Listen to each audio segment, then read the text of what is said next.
നമസ്കാരം മാന്യ പ്രേക്ഷകരെ, വലിയ സ്നേഹ നമസ്കാരം.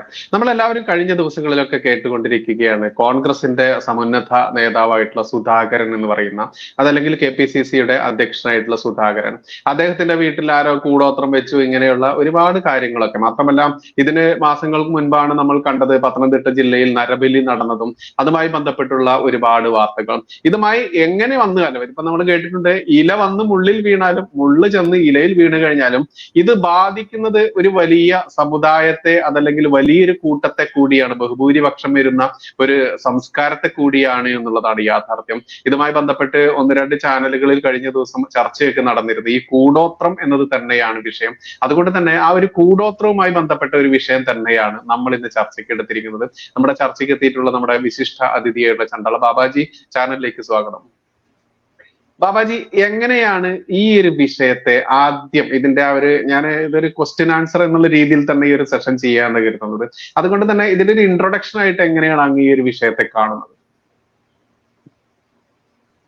നമ്മള് ഈ ഒരു വാർത്ത ഇപ്പൊ ഈ K സുധാകരന്റെയും അല്ലെങ്കിൽ രാജ്മോഹൻ ഉണ്ണിത്താൻ ഇവരൊക്കെ പാടെ ബന്ധപ്പെട്ടിട്ടുള്ള ഈ ഒരു വിഷയ വാർത്തകളിലൂടെ തന്നെയാണ് അറിയുന്നത്. കൂടുതൽ സാമൂഹിക മാധ്യമത്തിലൂടെയാണ് അറിയുന്നത്.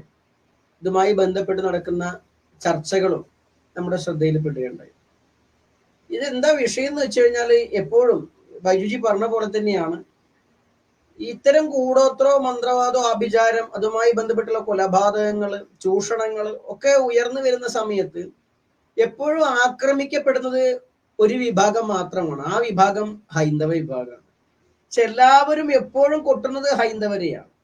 മറ്റുള്ളവർക്കൊന്നും ഇത്തരത്തിലുള്ള കർമ്മങ്ങളോ അനുഷ്ഠാനങ്ങളോ വിശ്വാസങ്ങളോ ഇല്ല എന്ന രീതിയിൽ പറഞ്ഞു വെക്കുകയാണ്. അപ്പൊ പ്രതിരോധിക്കേണ്ടതിന്റെ, അല്ലെങ്കിൽ ഇതിനെ എന്താ വെച്ചാൽ നമുക്ക് അഡ്രസ് ചെയ്യേണ്ടതിന്റെ ഒരു ആവശ്യം എപ്പോഴും നമ്മുടെ മാത്രമായിട്ട് മാറുകയാണ്. കാരണം നമ്മളെ തന്നെയാണ് ഇപ്പൊ ചർച്ചകൾ പലപ്പോഴും ഉണ്ടാകുന്നത് ഈ ഒരു സൈഡിലാണ്. നമ്മളിപ്പോ ഈ എലന്തൂര് കൊലപാതകവുമായി ബന്ധപ്പെട്ട് ഇപ്പൊ വൈജി പറഞ്ഞുകൊണ്ടാണ്, അതുമായി ബന്ധപ്പെട്ട് ഒന്ന് രണ്ട് ചാനലിൽ നമ്മൾ അന്ന് ഈ മുഖ്യധാരാ ചാനലുകൾ നമ്മൾ സംസാരിച്ചിരുന്നു. അപ്പൊ നമ്മൾ സംസാരിക്കാൻ തുടങ്ങുമ്പോൾ, ഇപ്പൊ നികേഷ് കുമാറിന്റെ ഒക്കെ ചാനൽ സംസാരിക്കാൻ തുടങ്ങുമ്പോഴേക്കും നമ്മൾ പറയുന്ന വാക്കുകളെ വളച്ചൊടിക്കുന്ന രീതിയുണ്ട്. കാരണം നമ്മളെയൊക്കെ കാണുമ്പോഴേക്കും എന്താ വെച്ചാൽ ഇതൊക്കെ മന്ത്രവാദത്തിന്റെ കൂടോത്രത്തിന്റെ ആളുകളാണെന്ന് ഇവരെ അങ്ങോട്ട് ലാബിൽ ചെയ്യുകയാണ്.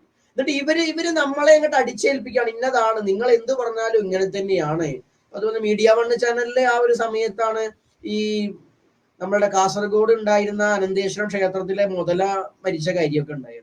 അപ്പൊ അതൊക്കെ അവര് ആ രീതിയിലാണ് വ്യാഖ്യാനിച്ച് വളച്ചൊടിച്ച് നമ്മളെ ആക്ഷേപിക്കാൻ കിട്ടുന്ന അവസരം മുതലെടുക്കുക എന്ന് പറയുമ്പോൾ, ഇവിടെ K സുധാകരന്റെ വിഷയമാണെങ്കിലും മന്ത്രവാദവും കൂടോത്രവും ഉണ്ടോ ഇല്ലയോ എന്നൊക്കെ നമുക്ക് ഇനിയിപ്പോ അങ്ങോട്ട് ബൈജുജിയുടെ ചോദ്യങ്ങൾ ഉണ്ടാവും എന്ന് കരുതുന്നു, എത്രത്തോളം അതിന്റെ കാര്യങ്ങളെ കുറിച്ച്. അപ്പൊ എന്തായാലും ശരി, ഇൻട്രൊഡക്ഷൻ എന്നുള്ള എനിക്ക് നമുക്ക് പറയാനുള്ളത്, ഈ ഒരു ആചാരാനുഷ്ഠാന വിശ്വാസങ്ങൾ ഹിന്ദുവിന്റെ മാത്രമാണെന്ന് കരുതേണ്ട ഒരു ആവശ്യമില്ല. അതുകൊണ്ട് ഹിന്ദുവിനെ മാത്രം ആക്രമിക്കുന്നതിനോട് നമുക്ക് യോജിപ്പില്ല. ഹിന്ദുവിൽ തന്നെ എല്ലാ വിഭാഗങ്ങൾക്കും ഇത്തരം ആചാരാനുഷ്ഠാന വിശ്വാസങ്ങളുണ്ട്. മറ്റുള്ളവരെ ഉപദ്രവിക്കുന്നിടത്താണ്, അത് കത്തി കൊണ്ടെടുത്ത് കുത്തിയാലും ഇത്തരത്തിലുള്ള കാര്യങ്ങൾ ചെയ്താലും മറ്റുള്ളവർ ഉപദ്രവിക്കുന്നിടത്താണ് ഇതൊക്കെ ഒരു ദോഷമായി മാറുന്നത്, കൂടാതെ ചൂഷണങ്ങളും. അതുകൊണ്ട് അത്തരത്തിലുള്ള വിഷയങ്ങളിലേക്ക് എതിർക്കപ്പെടണം, അതിനോട് സംസാരിക്കപ്പെടണം. കൂടാതെ ഈ കാലഘട്ടത്തിൽ പുതിയ തലമുറയായാലും ശരി, പഴയ ആളുകളായാലും ശരി, ഇതിനെക്കുറിച്ച് പലപ്പോഴും അറിയാതെ കുറെ കാര്യങ്ങൾ നിലനിൽക്കുന്നുണ്ട്. അതൊക്കെ ഒന്ന് മാറിക്കൊണ്ട് മുന്നോട്ട് പോകണം.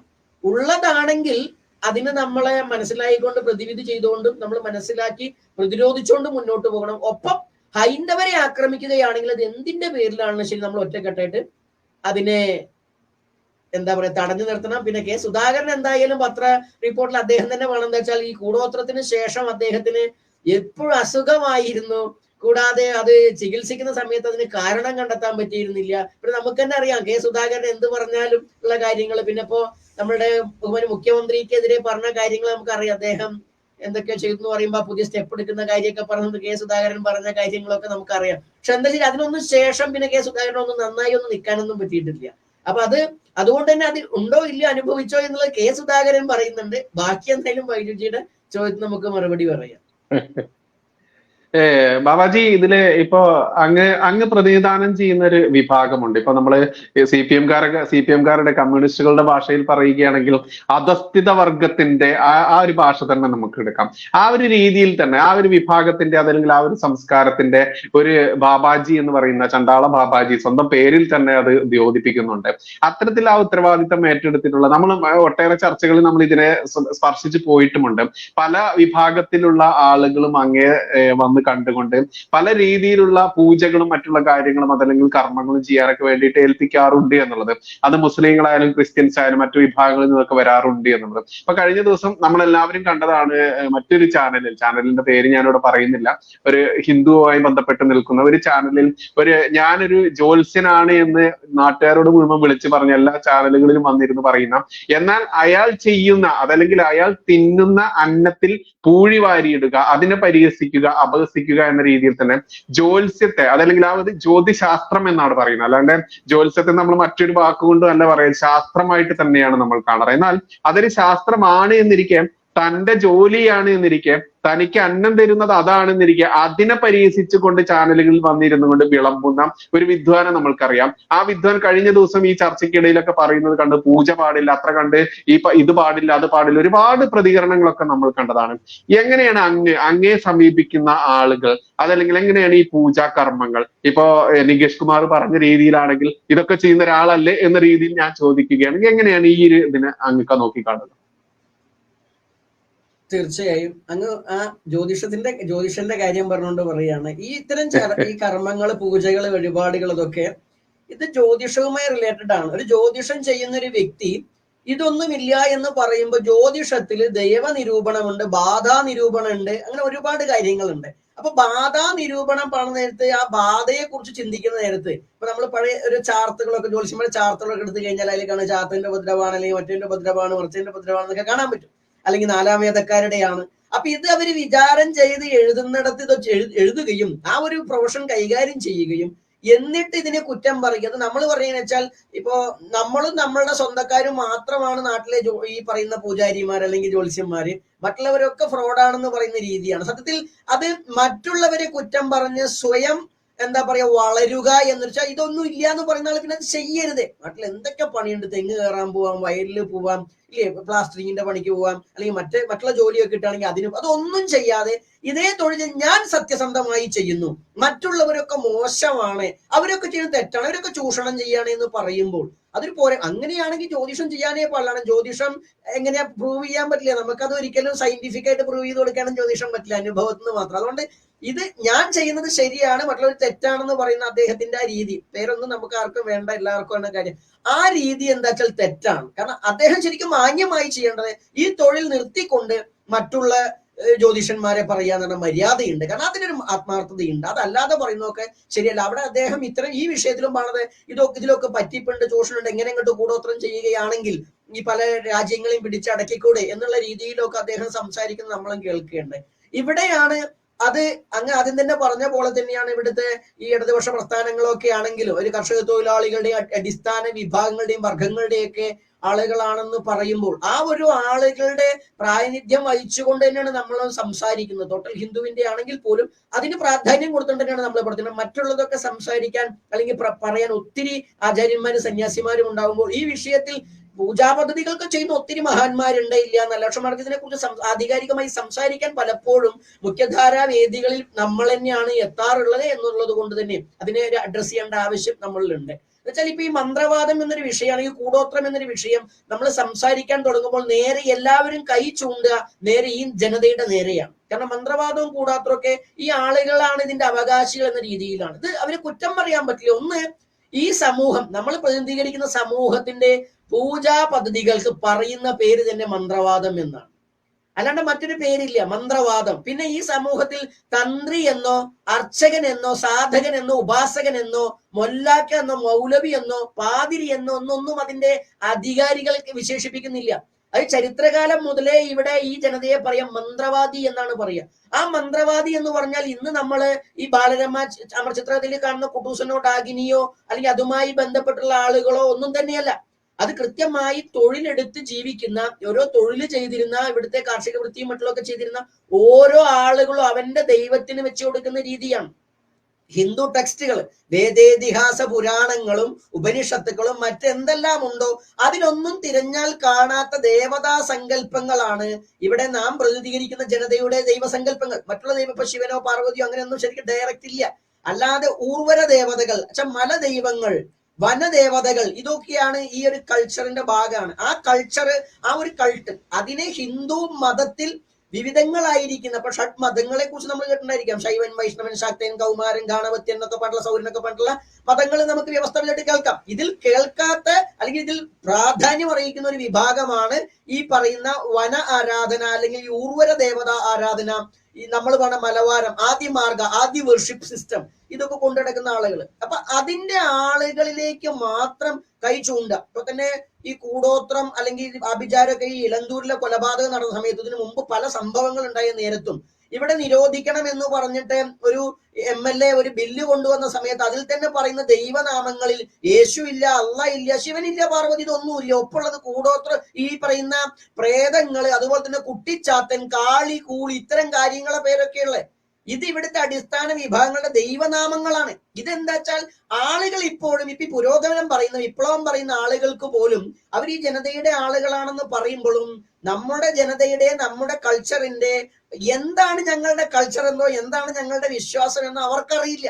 അവര് പോലും ഇത് അറിയാണ്ടെയാണ് പറയുന്നത്. അപ്പൊ അവിടെ ഈ പൂജയ്ക്ക് നമ്മളെ സമീപിക്കുന്ന ആളുകൾ എന്ന് പറയുമ്പോൾ, അങ്ങ് പറഞ്ഞു പൂജയ്ക്ക് സമീപിക്കുന്നത്, നമ്മളെ സമീപിക്കുന്ന ആളുകൾ മനുഷ്യരായി പിറന്ന ഒട്ടുമിക്ക ആളുകൾ നമ്മുടെ വിവിധ ജാതികള്, മതങ്ങള്, രാഷ്ട്രീയ പ്രസ്ഥാനങ്ങള്, ഇടതുപക്ഷ ചിന്താഗതിയുള്ള ആളുകൾ വരാറുണ്ട്.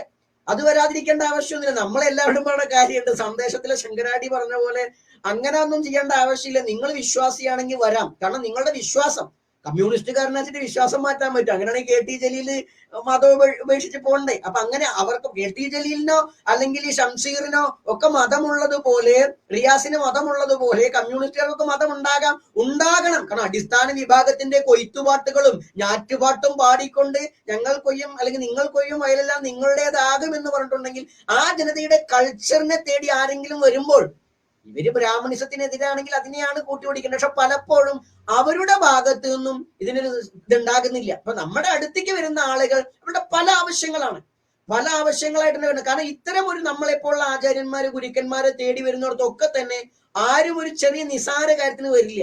അവരത്ര കണ്ട് ദുരിതം അനുഭവിച്ചുകൊണ്ട്, ഒരുപാട് പീഡകൾ അനുഭവിച്ചുകൊണ്ടാണ് വരുന്നത്. പലപ്പോഴും പല ജ്യോത്സ്യന്മാരുടെയും ചാർത്തുമായിട്ടാണ് വരിക.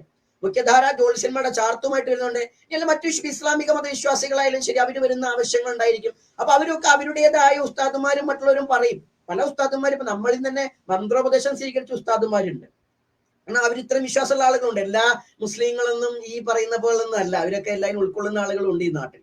അപ്പൊ വെച്ചാൽ അത്തരം ആളുകൾ വന്നിട്ട് അവര് പോയി കഴിഞ്ഞാൽ അവരുടെ അടുത്തേക്ക് ഏതെങ്കിലും തരത്തിൽ നമ്മുടെ വിശ്വാസപരമായിട്ടുള്ള കാര്യങ്ങൾ എന്ന് അവർ പറയാ, ഇത് നമ്മൾ ചെയ്താൽ ശരിയാവില്ല, ഇന്നാള് ചെയ്താലേ ശരിയാവുള്ളൂ എന്നുകൊണ്ട് വരും. എന്താ വെച്ചാൽ ഇത് നേരത്തെ നമ്മൾ പറഞ്ഞ പോലെ ഈ മന്ത്രവാദ പ്രയോഗം എന്ന് പറയുന്നതില് മൂർത്തിഭേദം അനുസരിച്ച് ഇന്നത് ഇന്നൊരു ചെയ്യണുണ്ട്. അത് മലയൻ, പുലയൻ, മണ്ണാൻ, വേട്ടുവൻ, അതുപോലെ തന്നെ കുറവൻ, അത് പറയർ എന്നൊക്കെ പറഞ്ഞിട്ട് ഓരോ വിഭാഗങ്ങൾക്ക് ഓരോ കർമ്മങ്ങളും വിധാനങ്ങളും പറഞ്ഞു വെച്ചിട്ടുണ്ട്.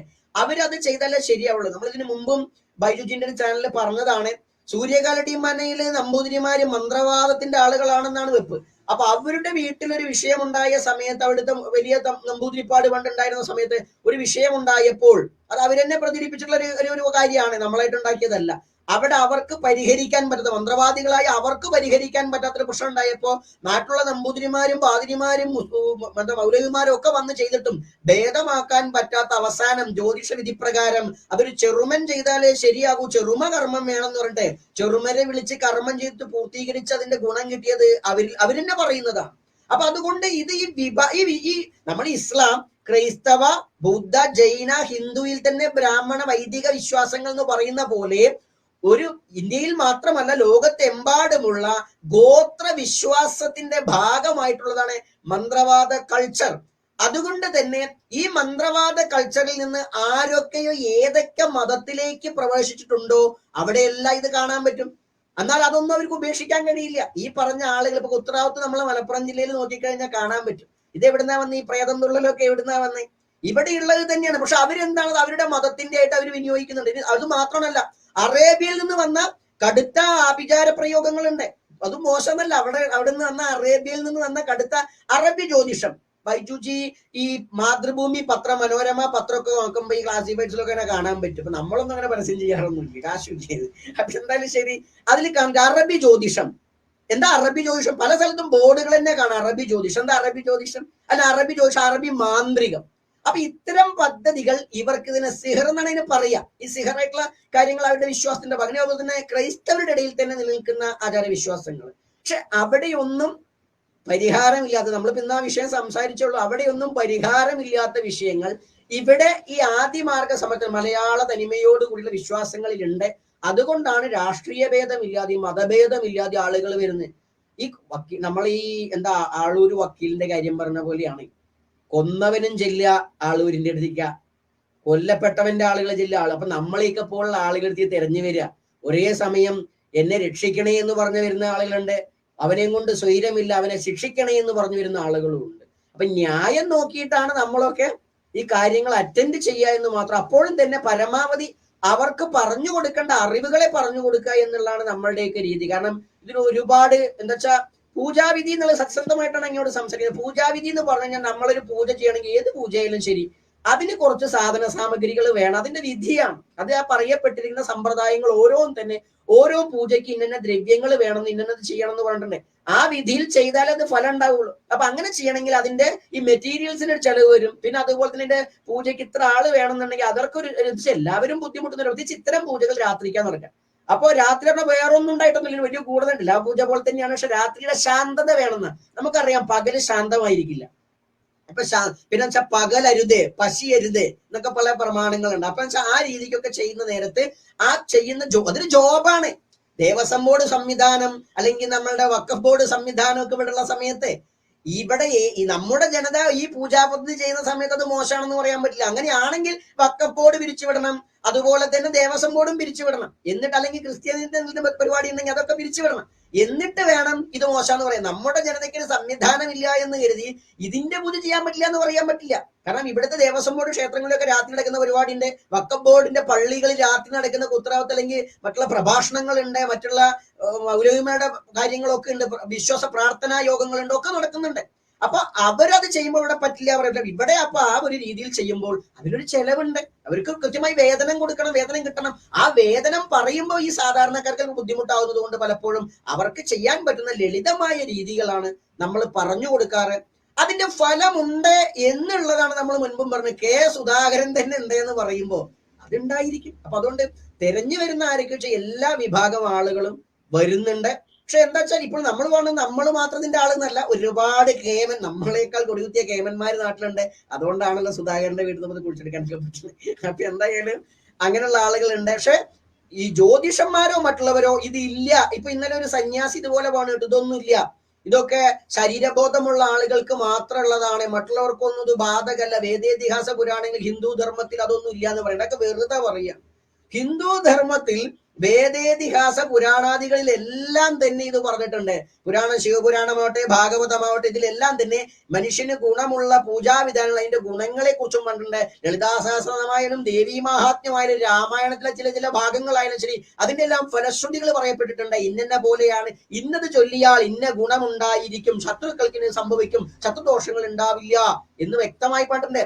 ഇപ്പൊ വേദങ്ങളിൽ തന്നെ ഇല്ല എന്നൊക്കെ അദ്ദേഹം പറഞ്ഞിരുന്നു. ഋഷികൾ ഒന്നും ഇങ്ങനെ ചെയ്തിട്ടില്ല എന്നുള്ളത്. സാമവേദമാകട്ടെ അതിലെ സാമങ്ങൾ പലതും തന്നെ ഈ മന്ത്രവാദത്തിന് യോജിച്ച കാര്യങ്ങളുണ്ട്. അഥർവവേദത്തിൽ തന്നെ ഭൂതവിജ്ഞാനം എന്ന് പറയും. അഥർവവേദത്തിലെ ഈ മാന്ത്രിക പ്രയോഗങ്ങളുടെ ഭാഗത്ത് ഭൂതവിജ്ഞാനം എന്ന് പറയാം. ഭൂതം എന്ന് പറഞ്ഞാൽ ദേവതകളാണ്. ആ ഭൂതവിജ്ഞാനത്തിന്റെ ഭാഗമായിട്ട് ആ ഭൂതക്രിയകൾ പറഞ്ഞു വെച്ചിട്ടുണ്ട്. പ്രത്യേകിച്ച് വെച്ചാൽ യാഗം നടക്കുമ്പോൾ ഇന്നത്തെ പോലെയല്ല. ഇന്നിപ്പോ രാഷ്ട്രീയക്കാരും മറ്റുള്ള സാമൂഹിക വിരുദ്ധരൊക്കെ പല യാഗങ്ങളും പൂജകളും നടക്കുമ്പോൾ അതിലൊക്കെ പ്രശ്നങ്ങൾ ഉണ്ടാക്കാൻ വരും. പണ്ട് കാലത്ത് അങ്ങനെയല്ല, രാഷ്ട്രീയമായിട്ടുള്ള ശക്തികളാണ് വരുന്നത്. അപ്പൊ അവര് വരുന്ന സമയത്ത് ഈ യാഗം തടസ്സപ്പെടും. യാഗം തടസ്സപ്പെടുമ്പോൾ അവര് നമുക്ക് തന്നെ അറിയാം, മാരീചൻ രൂപം മാറി വന്ന് അറിയാൻ പറ്റും. ഇതുള്ളപ്പോഴാണ് അത് ഇല്ല എന്ന് പറയുന്നത്. അത് വരുന്ന സമയത്ത് മാരീചനെ പോലുള്ള ആളുകൾ വരുന്ന സമയത്ത്, താടക വരുന്ന സമയത്തൊക്കെ എങ്ങനെയാണ് ഇതിനെ പ്രതിരോധിക്കാൻ പറ്റുക? അപ്പൊ മാന്ത്രിക പ്രയോഗങ്ങളിലൂടെ ഇങ്ങോട്ട് ആക്രമിക്കുമ്പോൾ, യാഗ തടസ്സം ഉണ്ടാക്കുമ്പോൾ അതിനെ പ്രതിവിധി ചെയ്തുകൊണ്ട് പ്രതിരോധിക്കേണ്ട ആവശ്യം ഋഷിവര്യന്മാർക്ക് ഉണ്ടായിരുന്നു. അവരതിനു വേണ്ടി കർമ്മങ്ങൾ ചെയ്തിരുന്നു. ഈ കർമ്മവിധാനങ്ങൾക്ക് വേണ്ടിയിട്ടാണ് അഥർവവേദത്തിൽ പല കാര്യങ്ങളും പറഞ്ഞു വെച്ചിട്ടുള്ളത്. രാഷ്ട്രരക്ഷയ്ക്ക് വേണ്ടിയിട്ടുള്ള കാര്യങ്ങൾ പറഞ്ഞു വെച്ചിട്ടുണ്ട്, സ്വജീവരക്ഷയ്ക്ക് വേണ്ടിയിട്ടുള്ളത് പറഞ്ഞിട്ടുണ്ട്. അതിന് ഈ നമ്മുടെ ഈതിബാധകള്, ആ നാട്ടിലുണ്ടാകുന്ന ദുരിതങ്ങൾ തീരാൻ വേണ്ടിയിട്ടുള്ള കാര്യങ്ങൾ പറഞ്ഞു വെച്ചിട്ടുണ്ട്. ഇതൊക്കെ ഈ അഥർവവേദത്തിന്റെ ഭാഗമായിക്കൊണ്ട് തന്നെ. അതുകൊണ്ടാണ് യാഗം നടക്കുമ്പോൾ ബ്രഹ്മനായിട്ട് ഇരുത്തേണ്ട 4 ഋതിക്കുകളാണ് ഈ യാഗത്തിന് ഉണ്ടാവുക. ഋഗ്വേദി, സാമവേദി, യജുർവേദി, ഒപ്പം അഥർവവേദി ഉണ്ടാവണം. ഈ അഥർവവേദിയുടെ ഡ്യൂട്ടി എന്ന് പറഞ്ഞാൽ ബ്രഹ്മനായിട്ട് സാക്ഷിയായി കണ്ടുകൊണ്ടിരിക്കുക. എന്താ കാര്യം?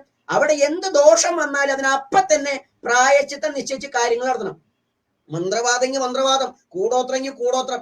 എന്ത് ചെയ്തിട്ടാണെങ്കിലും അതിന് പരിഹാരം ചെയ്ത് മുന്നോട്ട് പോകണം. അപ്പൊ യാഗയജ്ഞാദികളിൽ ഇല്ല എന്ന് പ്രചരിപ്പിക്കുമ്പോൾ ഹിന്ദുക്കളിൽ നിന്ന് തന്നെ ഇത് ഞങ്ങളൊന്നുമില്ല, ഇത് മറ്റവരുടെ മാത്രമാണ് കാര്യം ആദ്യമരുടെ സൈഡിലേക്ക് നീക്കുമ്പോൾ അങ്ങനെയല്ല. ഹിന്ദു ധർമ്മത്തിൽ ഈ പറയുന്ന സഹസ്ര ശീർഷ പുരുഷ, സഹസ്രാക്ഷ, സഹസ്രപാദ് എന്ന് പറഞ്ഞ ആ വിശ്വവിരാട് പുരുഷനെ പറയുമ്പോൾ അതിൽ എന്തൊക്കെ വേണം അതെല്ലാം ഉണ്ടായി. അമ്പും വില്ലും പിടിച്ചവനും വാളും പരിചയം പിടിച്ചവനും ഒക്കെ ഉണ്ടായി. വേണ്ടി വന്ന AK-47 പിടിച്ച ദൈവങ്ങൾ പോലും ഹിന്ദു ധർമ്മത്തിൽ ഉണ്ടായി വരും. കാരണം എന്താണ്? എന്തും ഈ ധർമ്മത്തിലുണ്ട്. ഈ ധർമ്മത്തിലുള്ളത് മറ്റെവിടെയും ഉണ്ടായിക്കൊള്ളണമെന്നില്ല. എന്നാൽ മറ്റുള്ള എവിടെയെങ്കിലും എന്തെങ്കിലും ഉണ്ടോ?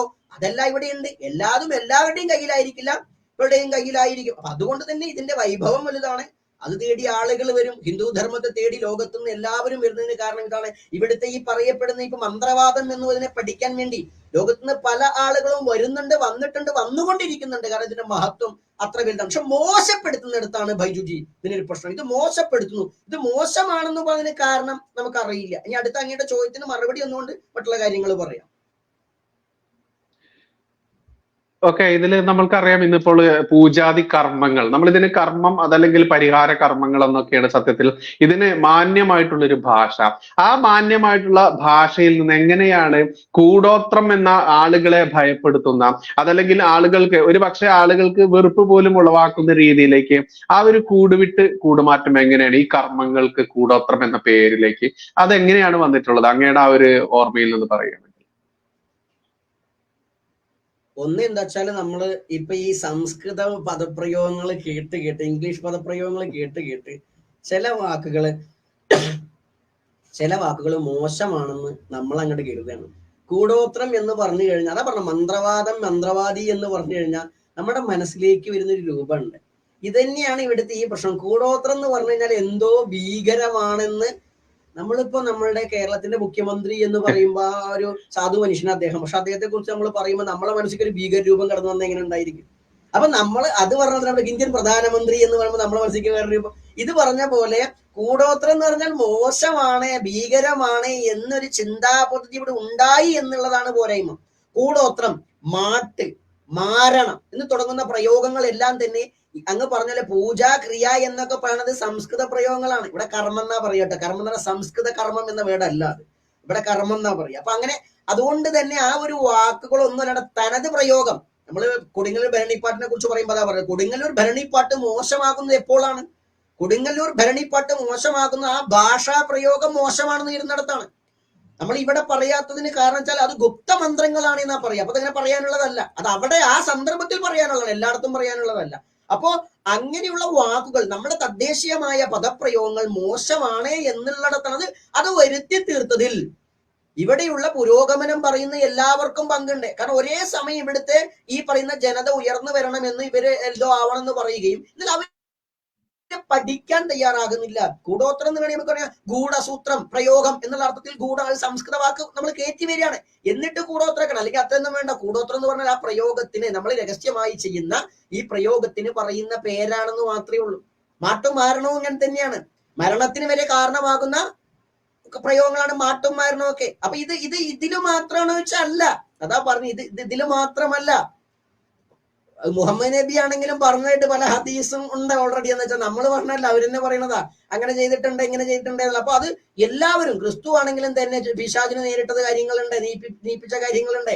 അപ്പൊ ഇത് എല്ലാവരും ചെയ്യുന്നുണ്ട്. അപ്പൊ പേരിനല്ല പ്രശ്നം, ഒരു പേരിനുമില്ല. അങ്ങയുടെ പേരോ നമ്മുടെ പേരോ. ഇപ്പൊ ചണ്ടാള ബാബ എന്ന് കേൾക്കണ നേരത്തെ എന്താ ഈ ചണ്ടാളൻ, അല്ലെങ്കിൽ എന്താ ഇയാൾ ഇപ്പൊ എന്താ പറയുക, നമ്മുടെ നികേഷ് കുമാറിന്റെ ചാനലിൽ നമ്മൾ പങ്കെടുക്കുന്ന ആളുകൾ വളരെ ബോഡി ഷേമിംഗ് ആണ് നടത്തിയത്. എന്ന് വെച്ചാൽ ഇയാൾ എന്താ ഇങ്ങനെ ഇരിക്കുന്നത്? നമ്മൾ ഏത് രീതിയിൽ ഇരിക്കണം നമുക്ക്. പക്ഷെ നമ്മളെ കണ്ടുകൊണ്ട് നമ്മൾ ഇങ്ങനെ, നികേഷ് കുമാറിന്റെ വായിൽ നിന്ന് അന്ന് വന്നു എന്താണ് ഈ രൂപം കണ്ടാൽ അറിയില്ലേ? നമ്മളെയല്ല കേട്ടോ അന്നത്തെ കൊലപാതകം ചെയ്ത ആളുകൾ രൂപം കണ്ടാൽ അറിയില്ല. ഇപ്പൊ ചില ആളുകളുടെ രൂപം കണ്ടുകൊണ്ട് മാന്യനാണെന്നല്ല മോശക്കാരനാണെന്നും കരുതുന്ന പ്രശ്നം. അങ്ങനെ മാന്യത കാണിക്കുന്ന പല ആളുകളും ഇവിടെ തീവ്രത കൂടിയ കാര്യങ്ങളും തീവ്രത കുറഞ്ഞ കാര്യങ്ങളും കാണിക്കുന്നത്. കണ്ടാലൊക്കെ സുമുഖനും മറ്റുള്ളതൊക്കെ ആയിരിക്കും. പക്ഷെ എന്താണ് അവര് തീവ്രത നോക്കിയിട്ടാ കാര്യങ്ങൾ നടത്തുന്നാൽ അത്തരത്തിൽ എല്ലാ ആളുകൾക്കും ഇപ്പൊ നമ്മളെ പോലെ തന്നെ എല്ലാവർക്കും ഇരിക്കാൻ പറ്റിക്കൊള്ളുന്നില്ല. നമ്മളെക്കാൾ നന്നായിരിക്കാനും പറ്റും. അപ്പൊ അതുകൊണ്ട് ഭാഷയാകട്ടെ, അതിന്റെ പ്രയോഗങ്ങളാവട്ടെ, അതിന് കിട്ടുന്ന ഗുണം അതാണ് നമ്മൾ നോക്കേണ്ടതുള്ളൂ. അപ്പൊ ഇത് തന്നെ മാട്ടും മാരണോ മന്ത്രവാദം എന്ന് പറഞ്ഞു കഴിഞ്ഞാൽ, കൂടോത്രം എന്നൊക്കെ പറഞ്ഞാൽ അത് കേവലം ഒരു പൂജാ പദ്ധതി മാത്രമല്ല ബൈജുജി. ഇതിൽ എന്താ വെച്ചാൽ ഔഷധ പ്രയോഗങ്ങളുണ്ട്, ഒറ്റമൂലി ചികിത്സാ സമ്പ്രദായങ്ങളുണ്ട്, പ്രത്യേകിച്ച് മരുന്ന്, ഔഷധം ഉപയോഗിക്കുന്ന 2 കാര്യങ്ങൾക്കാണ് ഈ സമ്പ്രദായം. ഒന്ന്, അസുഖങ്ങൾക്ക് ഭേദമാക്കാൻ വേണ്ടി കൊടുക്കുന്ന മരുന്നുകൾ. കൂടാതെയുള്ള മരുന്നുകൾ എന്ന് പറഞ്ഞാൽ ഈ മന്ത്രവാദ പ്രയോഗത്തിനുള്ള മരുന്നുകളാണ്. അത് ഇന്ന വേരുകൾ എടുത്ത് ഇന്നത് ചെയ്താൽ ഇന്ന ഗുണങ്ങൾ എന്നൊക്കെ പറഞ്ഞു വെച്ചിട്ടുണ്ട്. അത് പണ്ടേ ഉള്ളതാണ്. അപ്പൊ അതുകൊണ്ട് എന്താ വെച്ചാൽ കേവലമല്ല, കൂടോത്രം തന്നെ ഒരു മോശക്കാരിയല്ല. അങ്ങേക്ക് നിൽക്കാനൊരു സ്വൈരവും ഇല്ല. ഒരാളെ എപ്പോഴും അങ്ങേ ഉപദ്രവിക്കുകയാണെങ്കിൽ തൽക്കാലം അയാളൊന്ന് ഒന്നും മിണ്ടാതിരുവെച്ച് എനിക്ക് കുറച്ചൊരു ഇത് ആദ്യം ചിന്തിക്കാത്ത ആരാളെ. അപ്പൊ അങ്ങനെ ചിന്തിക്കുന്നതിന്റെ ആശ്രയം വേണ്ടേ? അപ്പൊ അത് ആശ്രയം ഉണ്ടാവും. സാധാരണ വലിയ ശരിയാണെങ്കിൽ പോലീസ് സ്റ്റേഷനോട് പരാതി കൊടുക്കുക ചെയ്യാം. അല്ലാത്തവര് ചിലപ്പോ ആരും അറിയണ്ടാച്ചിട്ട് ചെയ്യും. അപ്പൊ അതുകൊണ്ട് ഇതിന്റെ പേരിലോ അല്ലെങ്കിൽ മോശത്തരമൊന്നും ഇല്ല. അങ്ങ് ചോദിച്ചത്രേ ഉണ്ടായിരുന്നുള്ളൂ. പേരിന്റെ കാര്യമാണ് ചോദിച്ചത്. പേരില് മോശത്തരമില്ല. ആ മോശത്തരം നമ്മളുടെ ചിന്തയിലാണ്. നമ്മൾ വെച്ചാൽ അക്കാഡമിക് വിദ്യാഭ്യാസം കൊണ്ട്, കൊളോണിയൽ വിദ്യാഭ്യാസം കൊണ്ട് ഉണ്ടാക്കിയെടുത്തിരിക്കുന്ന ഡേറ്റ തലയിൽ ഇരിക്കും കാലം ഇവിടുത്തെ അടിസ്ഥാന വിഭാഗങ്ങളുടെ ആചാരാനുഷ്ഠാന വിശ്വാസ പദ്ധതികളൊക്കെ മോശമാണ് എന്ന് നമ്മൾ ചിന്തിച്ചുകൊണ്ടേയിരിക്കും.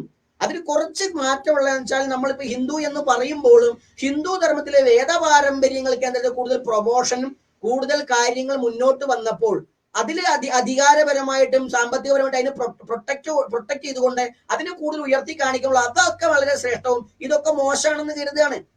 വേദിക് പാരമ്പര്യം എന്ന് പറഞ്ഞാൽ അത് സത്യം പറഞ്ഞ വ്യാകരണ മറ്റുള്ളതൊക്കെ ആയിട്ടുള്ള കാര്യങ്ങളെന്ന് നിൽക്കുന്നേ. അതിനൊക്കെ മുമ്പ് എത്രയോ പ്രാകൃത മനുഷ്യന്റെ ആരാധനയാണ്, പ്രകൃതിദത്തമായ ആരാധനയാണ്.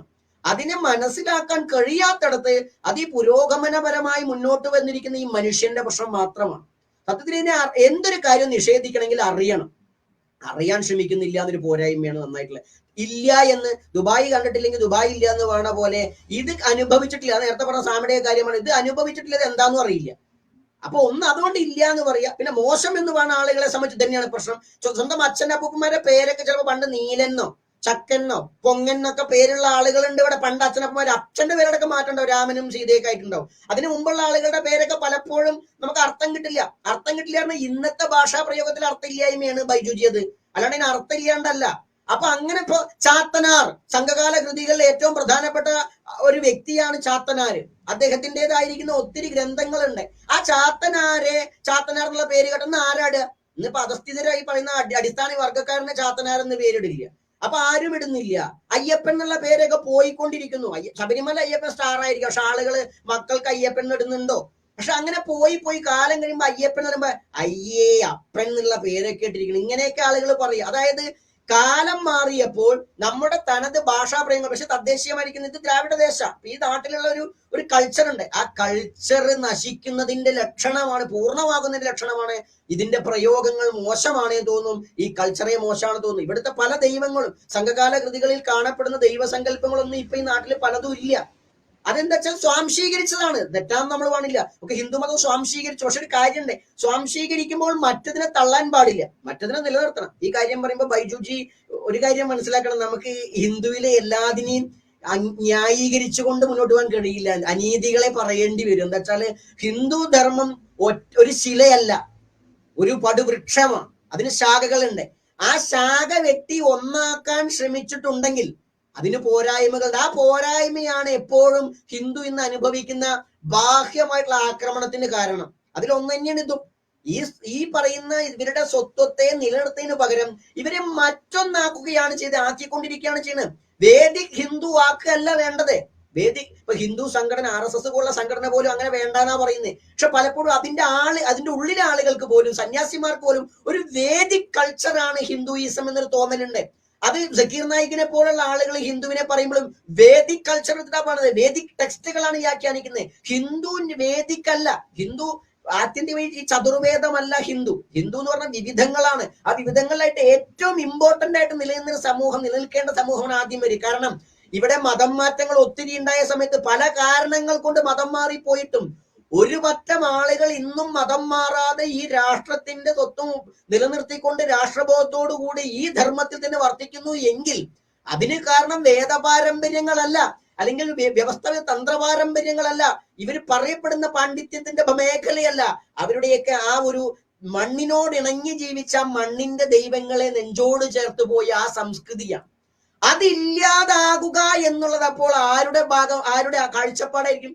വൈദേശിക ശക്തികൾക്കുള്ളത് പോലെ തന്നെ ഈ മതലോബികളുണ്ട് ഇവിടെ പരിവർത്തനം, അവരുടെ ഒരു ആവശ്യം കൂടിയാണ്. ആ ആവശ്യത്തിന്റെ ഭാഗമായിട്ട് ഏറ്റവും കൂടുതൽ ടാർഗറ്റ് ചെയ്യുന്ന ഈ സമുദായത്തെ തന്നെയാണ്, ഈ സമൂഹങ്ങളെയാണ്.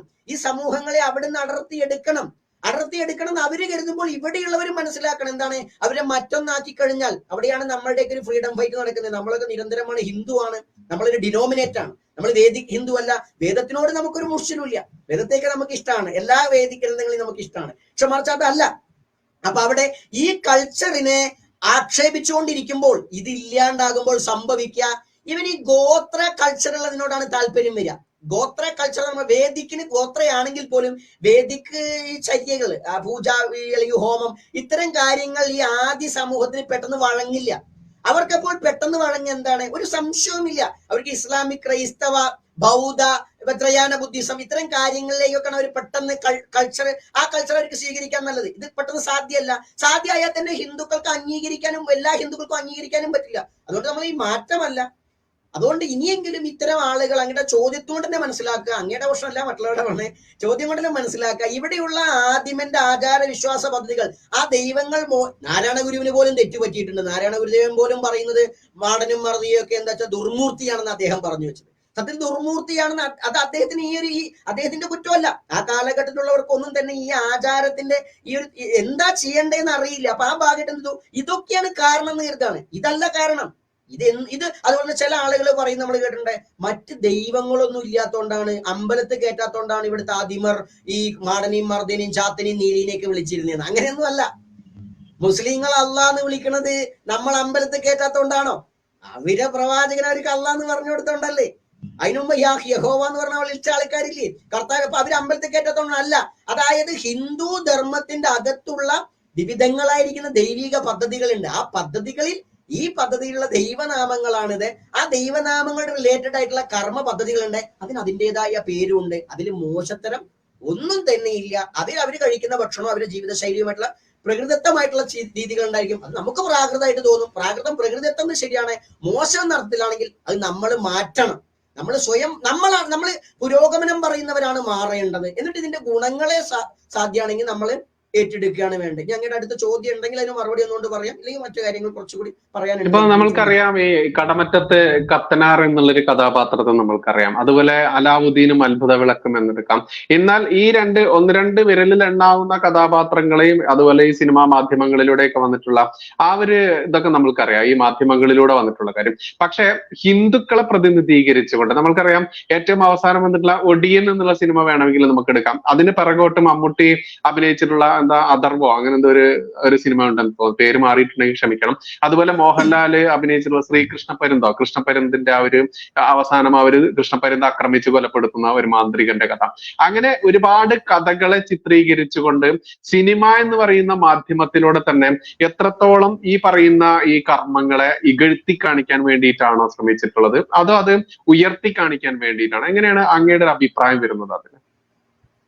തീർച്ചയായിട്ടും നല്ലൊരു ചോദ്യമാണ് ബൈജു ചോദിച്ചത്. ഒന്ന് ഇപ്പൊ നമുക്ക് പഴയയിലേക്ക് പോകുന്നതിന് മുമ്പ് പുതുതായിട്ട് തന്നെ എടുക്കാം. ഭ്രമയുഗം എന്ന് പറയുന്ന സിനിമ, അത് വലിയ വേദന ഉണ്ടാക്കിയതാണ് നമുക്കൊക്കെ. അതിൽ ഈ ചാത്തൻ എന്ന് പറഞ്ഞ അതിലെ പ്രമേയം, ആ ഇന്നർ മീനിങ് ആയിരിക്കുന്ന പൊളിറ്റിക്സ് നമുക്ക് മനസ്സിലാക്കാൻ പറ്റും.